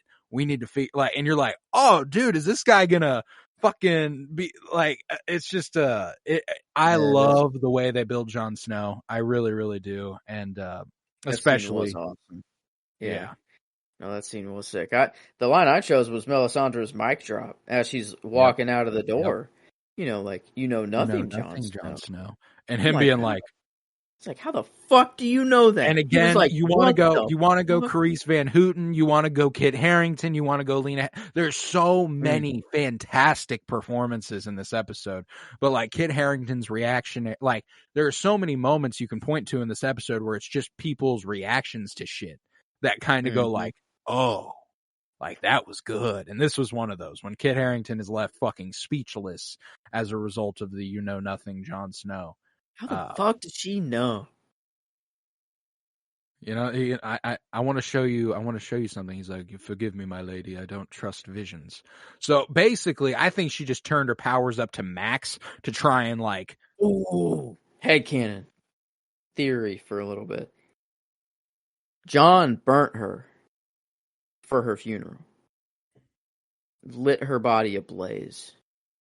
Yes, it was north of the wall. But, like, I don't know. Maybe if, like, a body is burnt, like living or dead, there's some connection there. And that's how, like, they know there's a war coming north because all these bodies are being burnt. Like, they have to burn them so they don't come back. Right. Or something like that. So they're like, what the fuck? Something's going up on the wall, like, up at the wall. Can't tell exactly what it is. It's still vision. Well, then how the fuck is it detailed enough to nothing?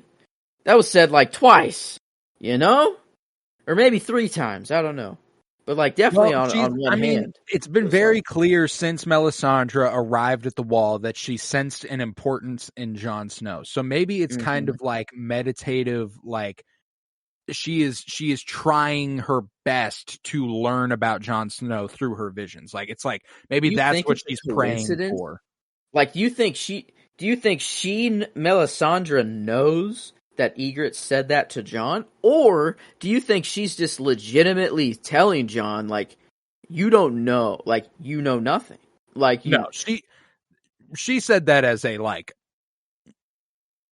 I know exactly what I'm talking about, and I want to show you exactly what I'm capable of without, like, scaring you completely, Holy shit. My money is on, since she's arrived at the wall, she's kind of she saw Jon Snow through the flames, she recognizes his importance, and she's been doing, like, a guided meditation or prayer to the Lord of Light, trying to be like, hey, I know this guy's important.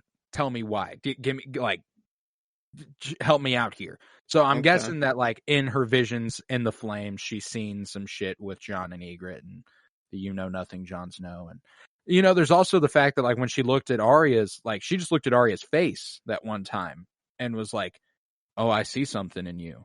You will close many eyes forever. Yeah. So there is something there, too. Like, she can just look at people and go, oh, I'm getting the vibes. But this is awful specific compared to the you will shut many eyes forever. This is crazy. This is like a single, like a couple times it was spoken, and like meaningful to them. Yeah, it's very, very personal for Jon. Yeah. Only one person has ever said this to him. Yeah. Like that would be creepy in John's shoes. That'd be like, oh fuck, like Yeah. Whoa, like yeah, this red priestess has really got it figured out. Whatever voodoo she's on, she's doing it well. Yeah. But yeah, that was my favorite scene. Almost brought me my favorite line. I went ahead and gave that to Bronn though. But anytime we can get another nothing Jon Snow, I mean, I gotta give it props. There can't be. There's a really good chance this is the last one. That's probably true. Yeah. I don't know. I don't know how it would come back up. Yeah, I don't either. But unless Jon literally goes to Melisandre and is like, "How did you know? You know nothing. You know, right. Literally about." But like the way that it is said to Jon. Yeah. I don't know that. I don't know that that's ever happening again. But nevertheless, later on in Stannis' chambers at Castle Black, working on other letters, and Shireen enters. Stannis begins to apologize for dragging her along on the campaign with him.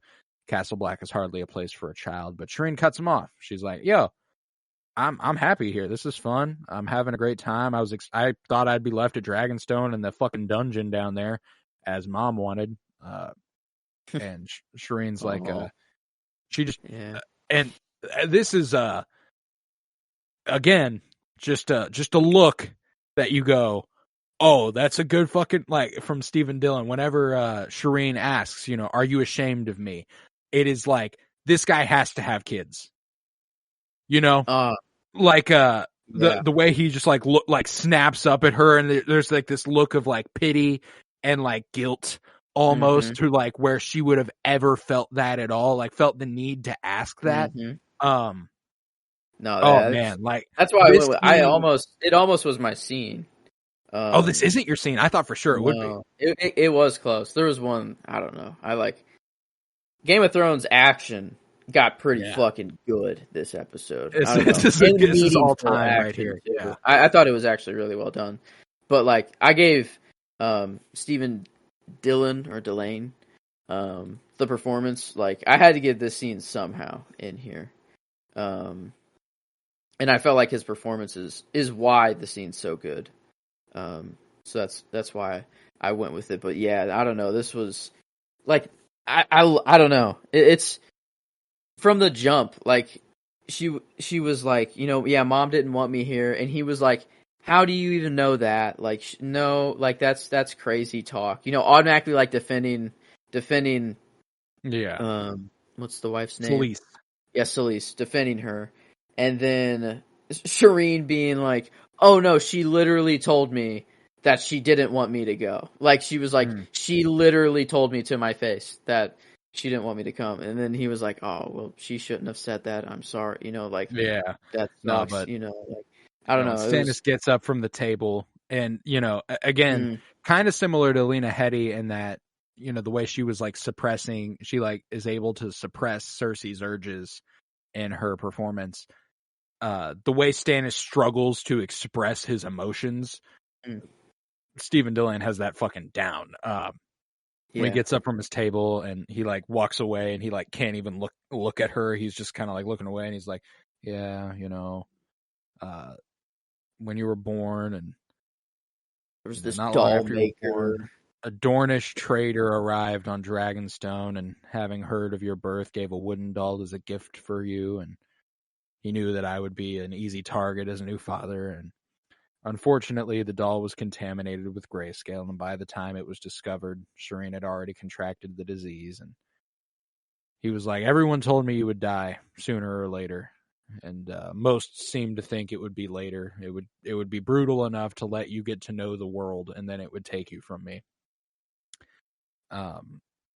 They urged me to send you to the ruins of Valyria to live out your days with the Stone Men. Another great piece of foreshadowing for what happens later in the season for the Stone Men. They've been kind of sprinkling that in there, the Stone Men stuff, to like, we're going to see them here soon, before the disease infected the rest of the castle. And Stannis says he told them all to go to hell, and summoned every healer, apothecary, and maester he could to save Shireen. And Stannis insists that Shireen is his daughter, and he would not send her away because she belonged with her family. And this scene made me cry. Not only because of how good the moment was, Never has this scene made me cry, by the way. Like, that's why I love watching this week to week and really deliberating on every little fucking thing, because this show is just hitting harder than it ever has. Yeah. Oh, yeah. There was so many levels to this, why it hit. And it was like, oh, dude. Damn, like it's like, it's emotional for both of them. Like, like it's like a moment that like Shireen has been needing for so long, just to hear this be said. And then also to like slow Stannis down. Like he's just been too kingly and too focused on all this stuff. And like he even had to like remain kingly in front of Shireen too. There's no one else in the room, but then he still needed to like remain kingly. And so like he tells this grand story. I think like the story is not to remain just his appearance. I think that was, I don't know. I think it was just like he knew what he had to say. Like, he knew that she was feeling insecure as their daughter, but like not hugging her right away. Like having his arms like kind of at his side, and then he realizes like no one else is in here. Like I obviously I love my daughter. I need to do this. Sort of like I got to give my daughter a hug, and that's a king wouldn't do that. A king couldn't give his daughter a hug. Or else that looks weak. But no, this was such a great moment between the two of them. Yeah, man, that was and it's just so loaded, because not only is it just such a good scene between the two of them, but knowing that he eventually sacrifices that daughter he was so passionately protecting makes it very, very sad. And this season too, like it's not even like that far away. Like that's the sad thing, It's like well, and like there's a chance that like he's already grappling with that decision. So he's like, maybe it's kind of like a back and forth thing where he's like, I can't do it, but maybe I'll have to, but I can't. And so like, it's just a bizarre position for him to be in as a, when it comes to like the crown and the faith militant at the moment, he's got his own version of it going on where he is more than anything serving the Lord of Light. Like that is how he thinks he will get to the throne, is if the Lord of Light is on his side. And he's got a whole army behind him, not just some religious fanatics with some clubs. Like, that's he's got the whole army there. Yeah, but that concludes the story at the Wall, and we'll then head to Winterfell, where Sansa Stark takes the opportunity to visit her family's crypts, and she comes to the tomb and the statue of her aunt Lyanna Stark, and finds the feather token that Robert Baratheon left there years ago when he visited Winterfell, which was a cool little detail. And Peter Baelish arrives and says he thought he'd find her there. And Sansa remarks that her father Ned never talked about Lyanna, but she would sometimes find him down there lighting the candles at her tomb. And Sansa never knew Lyanna because she died before she was born, but she notes that people say she was beautiful. God, that must, like, Ned had to remove Lyanna from his mind completely, could never talk about her, could not breathe life into her after death, because it would lead to people finding out she was Jon's mom. Yeah. Like that's the one lie, like, because that's the thing, is that like he had to do it that way though. Like it still was honorable what he was doing. Mm-hmm. And like it was, it's such a low, like so many things are going on at once. He needs to protect the child. He needs to protect, and this is the way that he saw the best way to do it. And this is a little off topic, but I'm curious. You remember like the season 8, like episode 3, where everyone goes down in the crypt, and that's where like the women and the children are hiding, the ones who are not going to fight, the White Walkers, that's where they stay down there. Okay. Are the crypts like bigger right now than they are then? Like that hall goes on for fucking ever. That's true. Yeah. It did look pretty big this episode. It was massive. Those were fucking catacombs. That wasn't just crypts. Like that's going for a long fucking while. And that is not what it looks like later on. I wonder if in season 8, if it's like a closed off section, maybe like there's also like a very clear like staircase with a door in season 8, episode 3. Trying to go. It's a much smaller area come season 8. When do they? Let's see. Oh, they're already fighting, so it probably would have been before the fight that they show it. Yeah. So it's probably right at the beginning.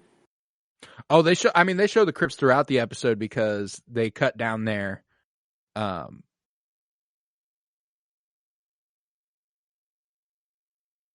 it's just bizarre. It feels much bigger here than it is come later in the show. I don't know. I can't. For some reason, I'm trying to scrub through episode 3. I just can't find a shot of the crypts. A lot of it's just the battle. Yeah. But I'm seeing it would be kind of sprinkled throughout the middle because that's where Tyrion and Sansa are. And okay, so if I see Tyrion or Sansa, then that'd be good. I'll continue with this just in the meantime while you look through that. Littlefinger says that he actually saw Lyanna once years ago. Are you seeing it? Or what the fuck? It's the bottom of the staircase. They're all looking at this staircase. Yeah. And it's if they come down the staircase, that's it. The hall goes back for a little bit, but not anywhere near what we're seeing. Yeah. Yeah. I'm episode. And I guess maybe that's convenient because they raise the dead later on and they don't want it to be as much as crypts that long would indicate, Yeah, I guess this could be a lower level or something to it, and maybe that upper hallway still exists. Maybe. I don't know. I was just kind of this is wow. It's not a continuity error that actually bothers me, but I remember it being almost felt claustrophobic in season 8, episode 3, whereas this thing goes on for what feels like hundreds of feet. That goes far. It was 2.5 football fields. Yeah, it looked long. Yeah. But nevertheless, like I was saying, Littlefinger says he actually saw Lyanna once years ago, and she was as beautiful as everyone says. Back when he was a boy living with Sansa's mother's family, and the old Lord Went of Harrenhal held a massive tournament. Every notable figure of the time from across Westeros, the Mad King, Rhaegar Targaryen, Robert Baratheon, Ned Stark, everyone. Lyanna had already been publicly betrothed to Robert at the time, and Peter remembers how odd he was, a boy from nowhere with no significant holdings, to see all these living legends gathered in one place. And in the final tilt, Prince Rhaegar rode against Sir Barristan Selmy. Just another nice little. Damn. Yep, they were homies, they were just facing off in this tournament. They were down though, and Rhaegar won. Yeah, that is badass. Oh, Rhaegar beat Barristan. Damn. Yeah, Rhaegar won, and the entire crowd erupted into cheers, only to suddenly drop dead silent when Rhaegar rode past his wife Elia Martell to lay the victor's crown, made of blue winter roses, in Lyanna's lap. And not long afterward, Rhaegar made off with Lyanna, sparking Robert's rebellion, which overthrew the Targaryen dynasty. And Littlefinger wonders how many thousands had died because Rhaegar chose Sansa's aunt. To which Sansa says, yeah, sure, he chose her, then kidnapped and raped her. And Peter just kind of gives her a don't know how to follow that up look. Let's go. Yeah, it is. How many wars start love and religion? It's feels love, religion, or hate. I'd say. Yeah, I was gonna say hate was the other one I was thinking of. That probably sums all of them up. But man, in this show, God, is it just either some money family also. feud or oh man, it's just over this little. Rhaegar just stealing Robert's girl, and then Robert. Well, and that's like that gave Robert, I think, a much more personal stake against the Targaryens. The Mad King needed to be overthrown. That's true. It's not like they just happened to go to war because Rhaegar stole Lyanna. Like that. That gave Robert a personal stake in leading the fight. But there was going to be a rebellion against the Mad King at some point. They were not going to let that motherfucker just keep doing what he was doing. Or maybe they would have, and this is just what sparked it. Like, maybe this is just like... They were like, you know what? Actually, fuck it. We will. Last fucking straw of the Targaryen. Your dad is actually crazy. Like, we actually do hate him, and not like all the people that are just dying. And the more that I think about it, the more that I think Robert might have straight up made up that story. Of the raping and like capturing? Yeah, the kidnap and rape. I don't think he could handle the idea of Lyanna having chose Rhaegar. Yeah. I'd be 100% willing to bet that Robert is the one who created that story. Yeah, because Barristan's talking about him. He's singing to everybody. He's such a nice guy. They raise charity money and then give it to just the people. One time they got drunk and they had a good time, but that was one time, whatever. They give the money back to the people. He's just a fucking... I don't know. I'd like to meet Rhaegar. I would too. Seems pretty cool. Seems like a dope dude. Seems like a guy. Seems like a good guy. Does not seem that these accusations against him are true. If I had to guess. I would say they are not. Yeah. And then we do have a vision... of them being married in a private ceremony. Yeah. So, I don't think that necessitates a kidnapping necessarily, but no. I guess Stockholm syndrome, kind of a thing. Could be, but I don't think so. But I think no, that not. I believe case. Born of Love was Jon Snow. Indeed. But then we get the most uncomfortable scene in the history of the show, where Sansa notices that Littlefinger is wearing riding clothes. Explains that he's heading back to King's Landing, and she's like, why? And he's like, well, she summoned me. And Sansa's like, well, I'll be alone with the Boltons, so what's up? And he's like, well, Stannis is going to attack soon. He's probably going to win. He's one of the best military commanders in Westeros, and the Boltons will be outnumbered, as the northern houses would be quick to betray Ramsay, and Stannis will then make Sansa the new ruler of the North. So everything will probably work out pretty well. And Sansa's like, but what if he doesn't beat them? And he's like, well, I don't think that's going to be a problem, which it is. Ramsay proves to be a pretty good battle commander, as he breaks a lot of rules, is basically like, he just like a lot of the like understood rules of war, he just kind of negates completely. And man doesn't give a fuck. No, anything. He does not. It's honestly better. Like he'd much rather just not give a fuck, just do whatever he wants. Yeah, like God, no. Yeah, either way, no matter how it goes, Littlefinger says Sansa will be his powerful ally in the North, and he goes ahead and gives her a nice little smooch and departs. Sansa being like, "Oh, well, when you return, I'll be a married woman." By the way, like I don't know, like she got some little like comeback, to being like, "Hey, dude, for one, you're my uncle now." Leave me the fuck alone a little bit, bud. Like, Jesus, all right, I get it. Like, you're getting it in while you can, I guess, But, like, wow. Yeah, that is just so awkward. I don't know. It's always weird. Like, Littlefinger, he's always, like, so cool. He's always so cool in what he's saying, and, like, he's scheming. And it's like, oh, dude, you're freaking maniacal. You're sick. Like, in a cool way. And then he does some shit like this. And I was like, oh, man, I don't know. Slimy like, little fuck. You had me at the beginning, and then you're just, yeah. Then he just made it weird. He's a weirdo. He's a weird fucking guy.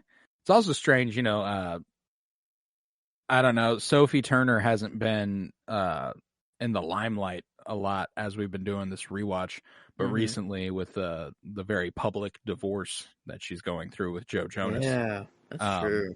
It was like, I've been seeing her a lot on my Twitter and stuff. So like when she popped up, it like, I get so engrossed in the show that I like almost forget that Sansa Stark is Sophie Turner, you know? So like she pops up and I was like, oh, that's Sophie fucking Turner, you know, like, for like half a second. And then she immediately reemerges me into being Sansa Stark and stuff, which is just a testament to how fantastic of an actress she is. But, man, all that shit is just so sad. I feel public divorces are not good for anybody. It's super fucking sad. We don't need. Yeah, that would be a terrible process. Yeah. They're already terrible enough processes in private for it to be. Yeah. PR teams going toe to toe trying to demonize, well, Joe Jonas's PR team trying to demonize Sophie Turner. Really, we don't need that, bro. I don't give a fuck. You know, I don't care that y'all are breaking up. Mm-hmm. You know, I like. Sorry. Yet? Yeah, they had 2. Oh, okay. I didn't know that. I thought they were just a couple, just married. They've had a couple kids. Okay.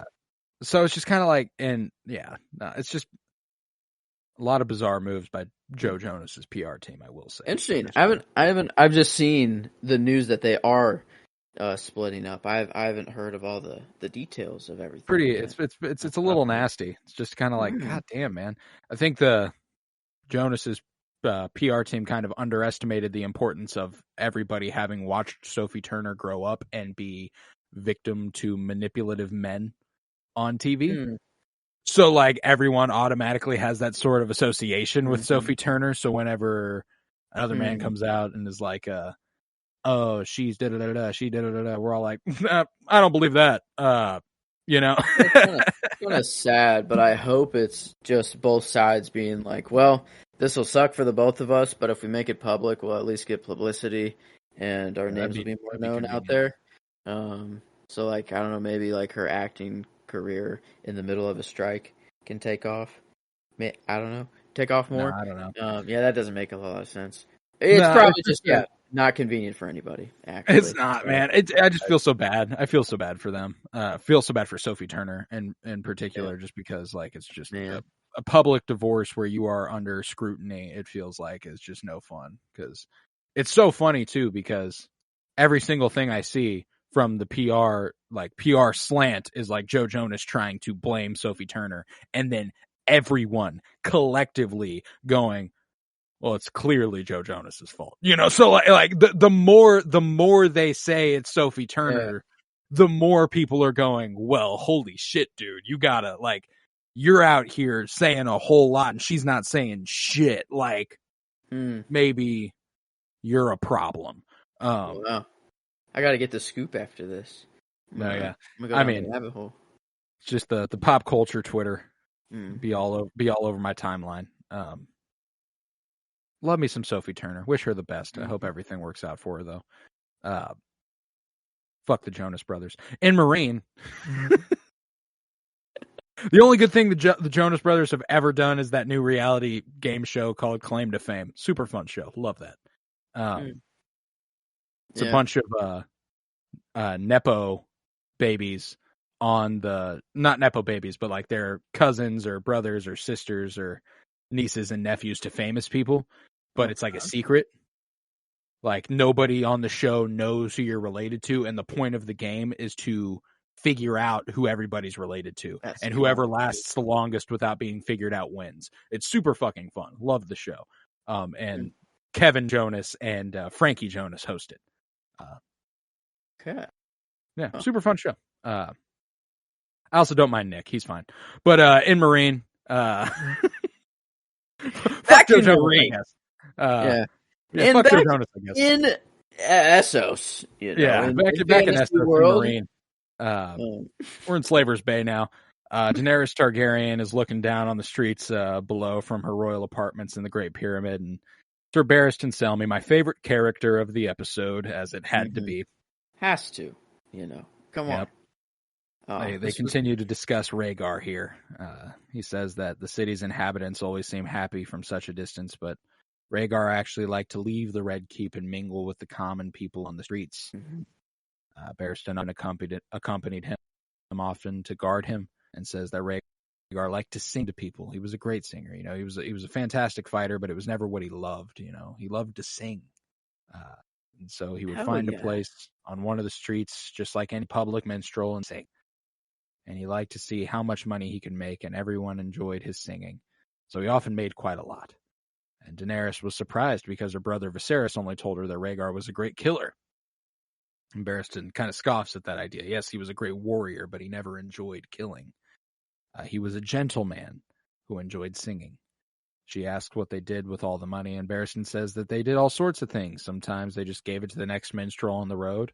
Once Rhaegar gave it all to an orphanage in the slums of Flea Bottom, and one time they spent it to get horribly drunk. And just then, Daario Naharis comes in to say the day's supplicants are waiting in the throne room. Chief among them, Hizdar zo Loraq. And Barristan's like, should I accompany? And Daario's like, I can protect her from Hizdar zo Loraq. And Daenerys goes, I think I can protect me from Hizdar zo Loraq. He should have accompanied her, though. Yep, yeah.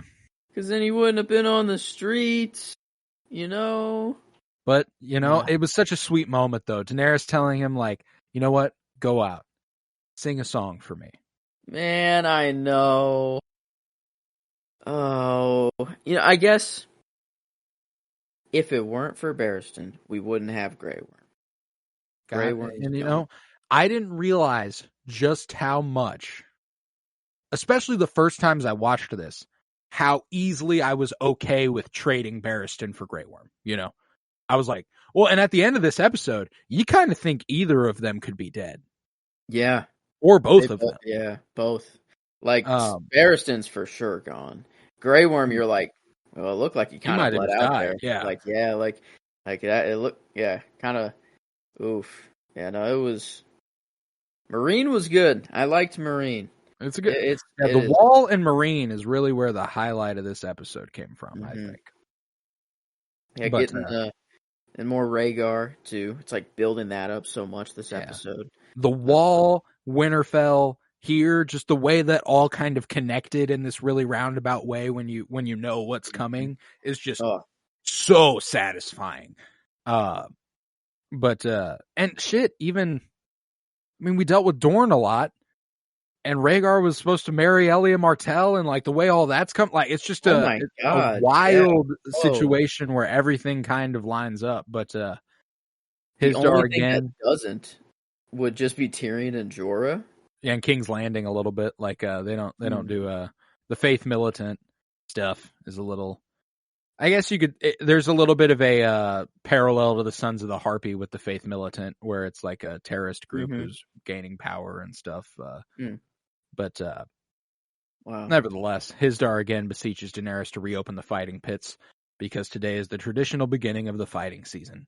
And Daenerys again refuses, but Hizdar rationally argues that the fighting pits provide a great spectacle that has always been enjoyed by both slave masters and slaves, and is one of the few things that can bring the city together. Bringing back this major tradition will not instantly solve all her problems, he concedes, but it would be a start at mending together her subjects. Especially if they can participate in the fighting pits willingly. That's shit. I wouldn't, but if that's what you want to do, that's what you want to do. You do your thing. Yeah, not me. You want to fight to death in an arena for glory? Hey, do you? Not me. I don't even think I'm watching. I'm not sitting there either. Yeah. Like I'm staying at home that day, But nevertheless, as he speaks, the Sons of the Harpy are already mounting a series of large-scale attacks in the street. Also of note is that Hizdar zo Loraq, we learn later on, is down with the Sons of the Harpy. So there's a really good chance he came to speak to them as a distraction from this attack in the streets. I didn't know that. I did not remember this dude is on the dark side. Or is he just like, he's just like does he recognize them as like a necessary evil at this point to restore the traditions, blah blah blah, or like is he like for I'm real, pretty sure that's like, the case. I think that the Sons of the Harpy align themselves with a return to tradition in Marine. I think, and he wants that as well. So I think he kind of gives them the inside scoop, but I think they end up killing him anyway. Like, I don't think it's like Oh, wow. I don't think he's like a leader or anything. He's just like their kind of insider, you know? But nevertheless, a Myronese prostitute helps them distract and kill some of the second sons, and when a patrol of the Unsullied arrives, she feigns fear and directs them into a trap by pointing that the sons of the Harpy ran into a narrow alleyway, and the Unsullied give chase, only to be surrounded by a much larger number of the sons of the Harpy, and brutal fighting rages throughout the streets of Meereen. Grey Worm is among the ambushed. He kills many of the attackers, but loses his helmet, slashed in the leg and stabbed in his side. And Grey Worm pulls the dagger out of his own chest, stabs the foe in the throat with it, and keeps fighting, though his wounds slow him considerably. And most of the sons of the Harpy are dead, but they outnumber the Unsullied so much to begin with that only Grey Worm is left. And as he is surrounded, just then, Sir Barristan arrives. And the music swell here, buddy, as he fights here, was so fucking good. Yeah. That's why this is my scene. Because, like, the action was awesome. It meant something. There was a moment here. Yeah, like, everything was on a 10 right here. Like, it was like, I'm watching Barristan go out, you know, so I'm like, okay. Like, I don't know. That's going. And then I'm like, you know what? Like, yeah, like, I think this does make sense. Barristan, he's lived his time, you know. He already is, like, old. And, like, Grey Worm's, like, kind of the new next Barristan for Daenerys, right. You know, kind of a little bit new, you know, loyal protector for Daenerys. He knows he can't be doing it for much longer anyways, and like, I'm like, yeah, no, I do like this trade, you know, like I think, yeah, it does make sense. I would like Barristan just to keep living and then him die a boring death, you know. But I don't know, this in the action was just fucking like awesome. It was like a Star Wars hallway scene. But in Game of Thrones, you know, like plop a lightsaber on Grey Worm or Barristan, and oh my god, this is like Luke taking down Dark Troopers or Vader just tearing through Resistance fighters. Like, it was fucking sick. Like, that was sick. I don't know. Everything was going here. So that's why I chose it as the scene. And yeah, you're right. It is kind of left up in the air. Like, it's like, well, Barristan seems pretty gone. Like, it seemed like Barristan's death was the one. Like, I was like, okay, like, yeah, this did feel like a send off. Like, he's not coming back from it. But Grey Worm, I was like, I don't know. It was kind of like, I don't know. Like, oh my god, like he could have been dead there, like for sure. But yeah, this is a pretty big pivot from the novels, as Barristan does not die in the novels and actually becomes a point of view character eventually and a narrator for some of the chapters. Ian McElhenney, the actor for Barristan, was not happy with this change. Damn. He was like you said, it was not book accurate. Mm-hmm. I do think it gives Barristan a sense of, you know, epicness, and kind of he's going out with a fucking bang. I mean, this does help, I think, the continuing like destruction of Daenerys, sort of like the Sons of the Harpy rising, one of her closest advisors dying, her tie to the tie to the good in her family, you know, like it's just sad. But yeah, I understand why they did it, but this is not book accurate. Barristan Selmy went on to be a much larger part of the books. Wow. So,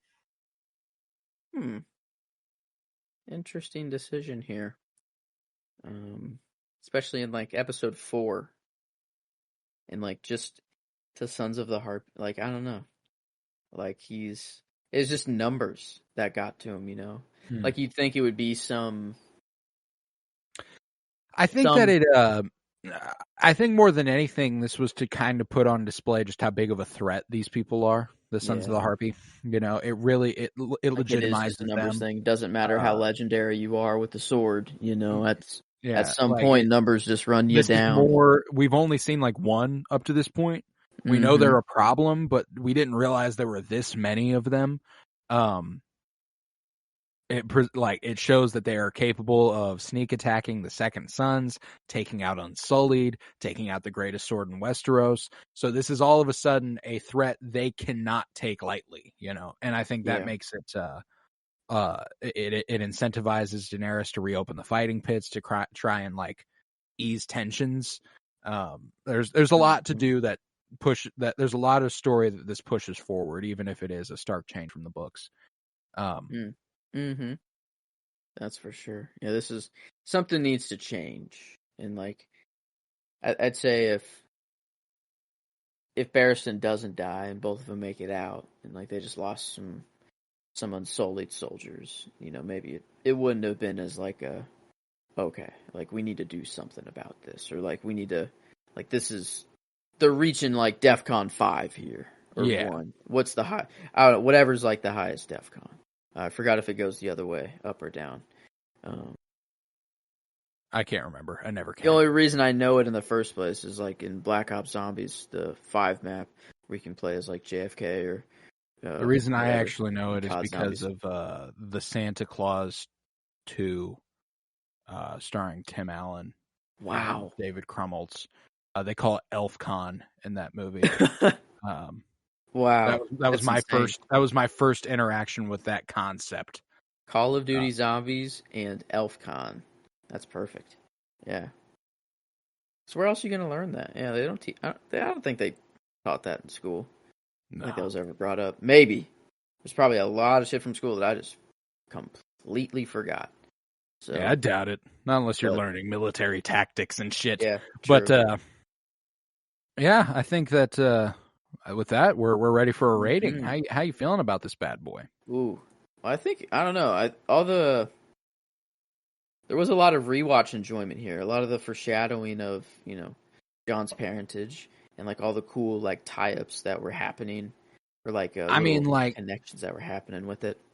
This episode made me tear up multiple times. I cried at Barristan's death. I cried at Stannis's little interaction with Shireen. Which doesn't happen a lot, Like I obviously cry watching this show, but it rarely happens in just like season 5, episode 4. This is just an episode that's gonna make you cry a little bit. Like, so like this is one of my favorite episodes of the season, if not my favorite episode of the season so far. I think it is. Yeah, we've been on a constant rise. 8.5, 8.7, 5.9, and I think this one it's either a 9.25. Like I think it gets that bump for sure. I think I think I would even go 9.5. Yeah. I think it's like deserves that little extra bump this week. It felt good. This week did on multiple levels. The action was sick and cool. It was cool. It was very well photographed. Emotional moments. Like it felt like it was written very well. A lot of things were very. Yeah, other than like the sand snakes was a little weird, but and then like I guess Tyrion. Yeah, I guess like the shorter scenes were just kind of like, all right, we need to throw them in there to start this part of the story, or like give you a little bit of continuation. But all of the Lyanna and Rhaegar stuff was really cool. Jon at the wall, always nice. Love that to see. No, I mean like. Yeah, when it comes to critically rating this is it's a pretty damn good episode with one scene that's truly holding it back, and for the most part, it's going to do pretty well. But I think it will get a little bit of a dink for that, just because I don't know. It's been a while since we've watched an episode where I've looked at a scene and gone, "Yeah, that's not very good." This is true. 8.75 is the lowest of the season so far. That was the premiere. Mance going bye-bye, I believe. Is that true? I think that's true. Yeah,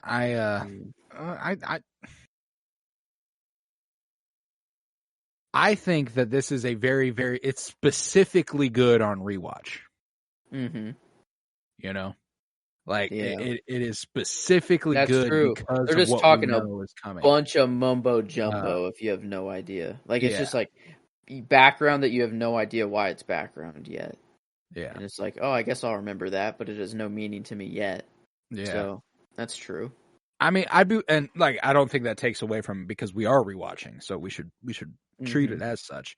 But I think that all in all, I think I would make this the critically worst episode of the season so far.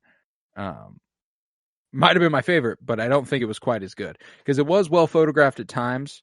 Actually, it was really well photographed. I would say that like I'll tie it with the premiere. I'll go 8.75. I think I'd be cool with that.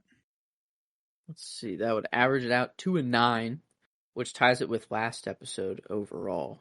Cool. And yeah, still above the premiere a little bit, at an 87, and then episode 2, House of Black and White, is at the top at a 9.1. Very close together. These episodes are this season. Season 5 is good so far, and it's only going to keep getting better. Oh yeah, you talk about those last 3. That's a crazy last 3. Those go insane. So that's going to be nuts to get to. Run here. Yeah, we get Kill the Boy next. Ooh, I think we say goodbye to Aemon next week. No,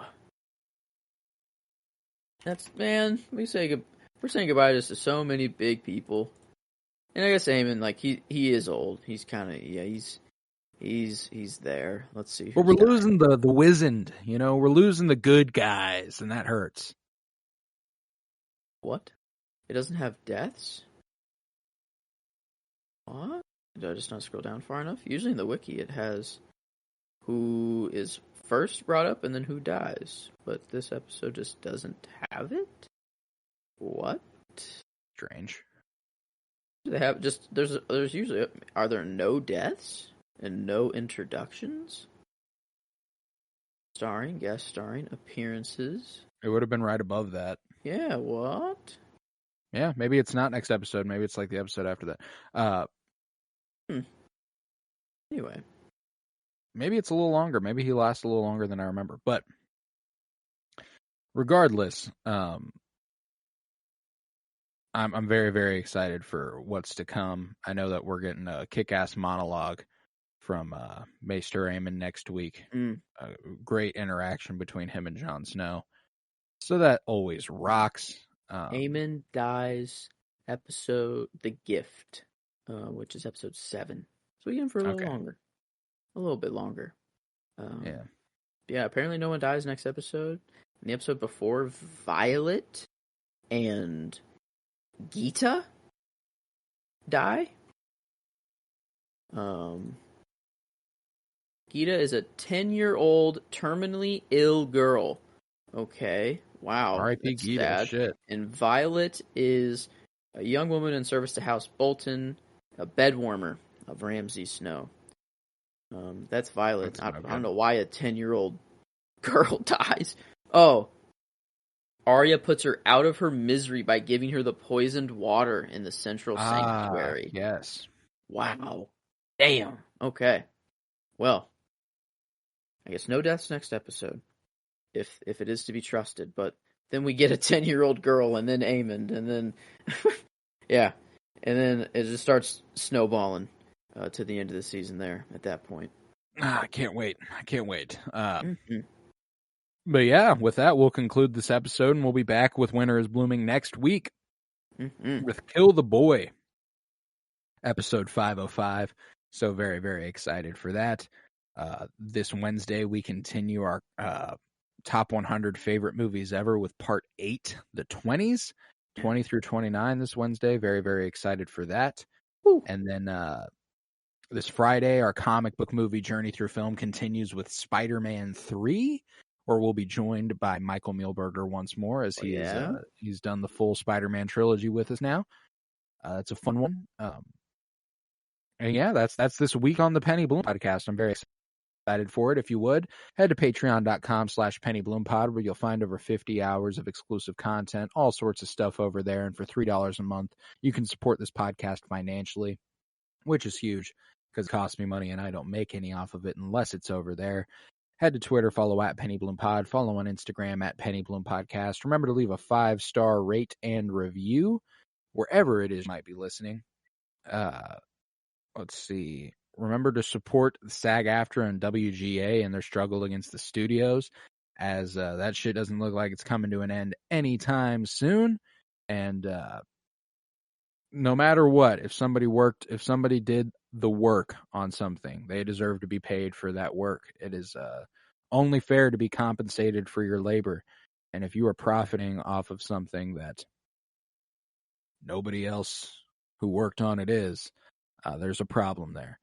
You know, recently there was a report that Aaron Paul, who played Jesse Pinkman in Breaking Bad, makes like nothing in royalties off of Netflix.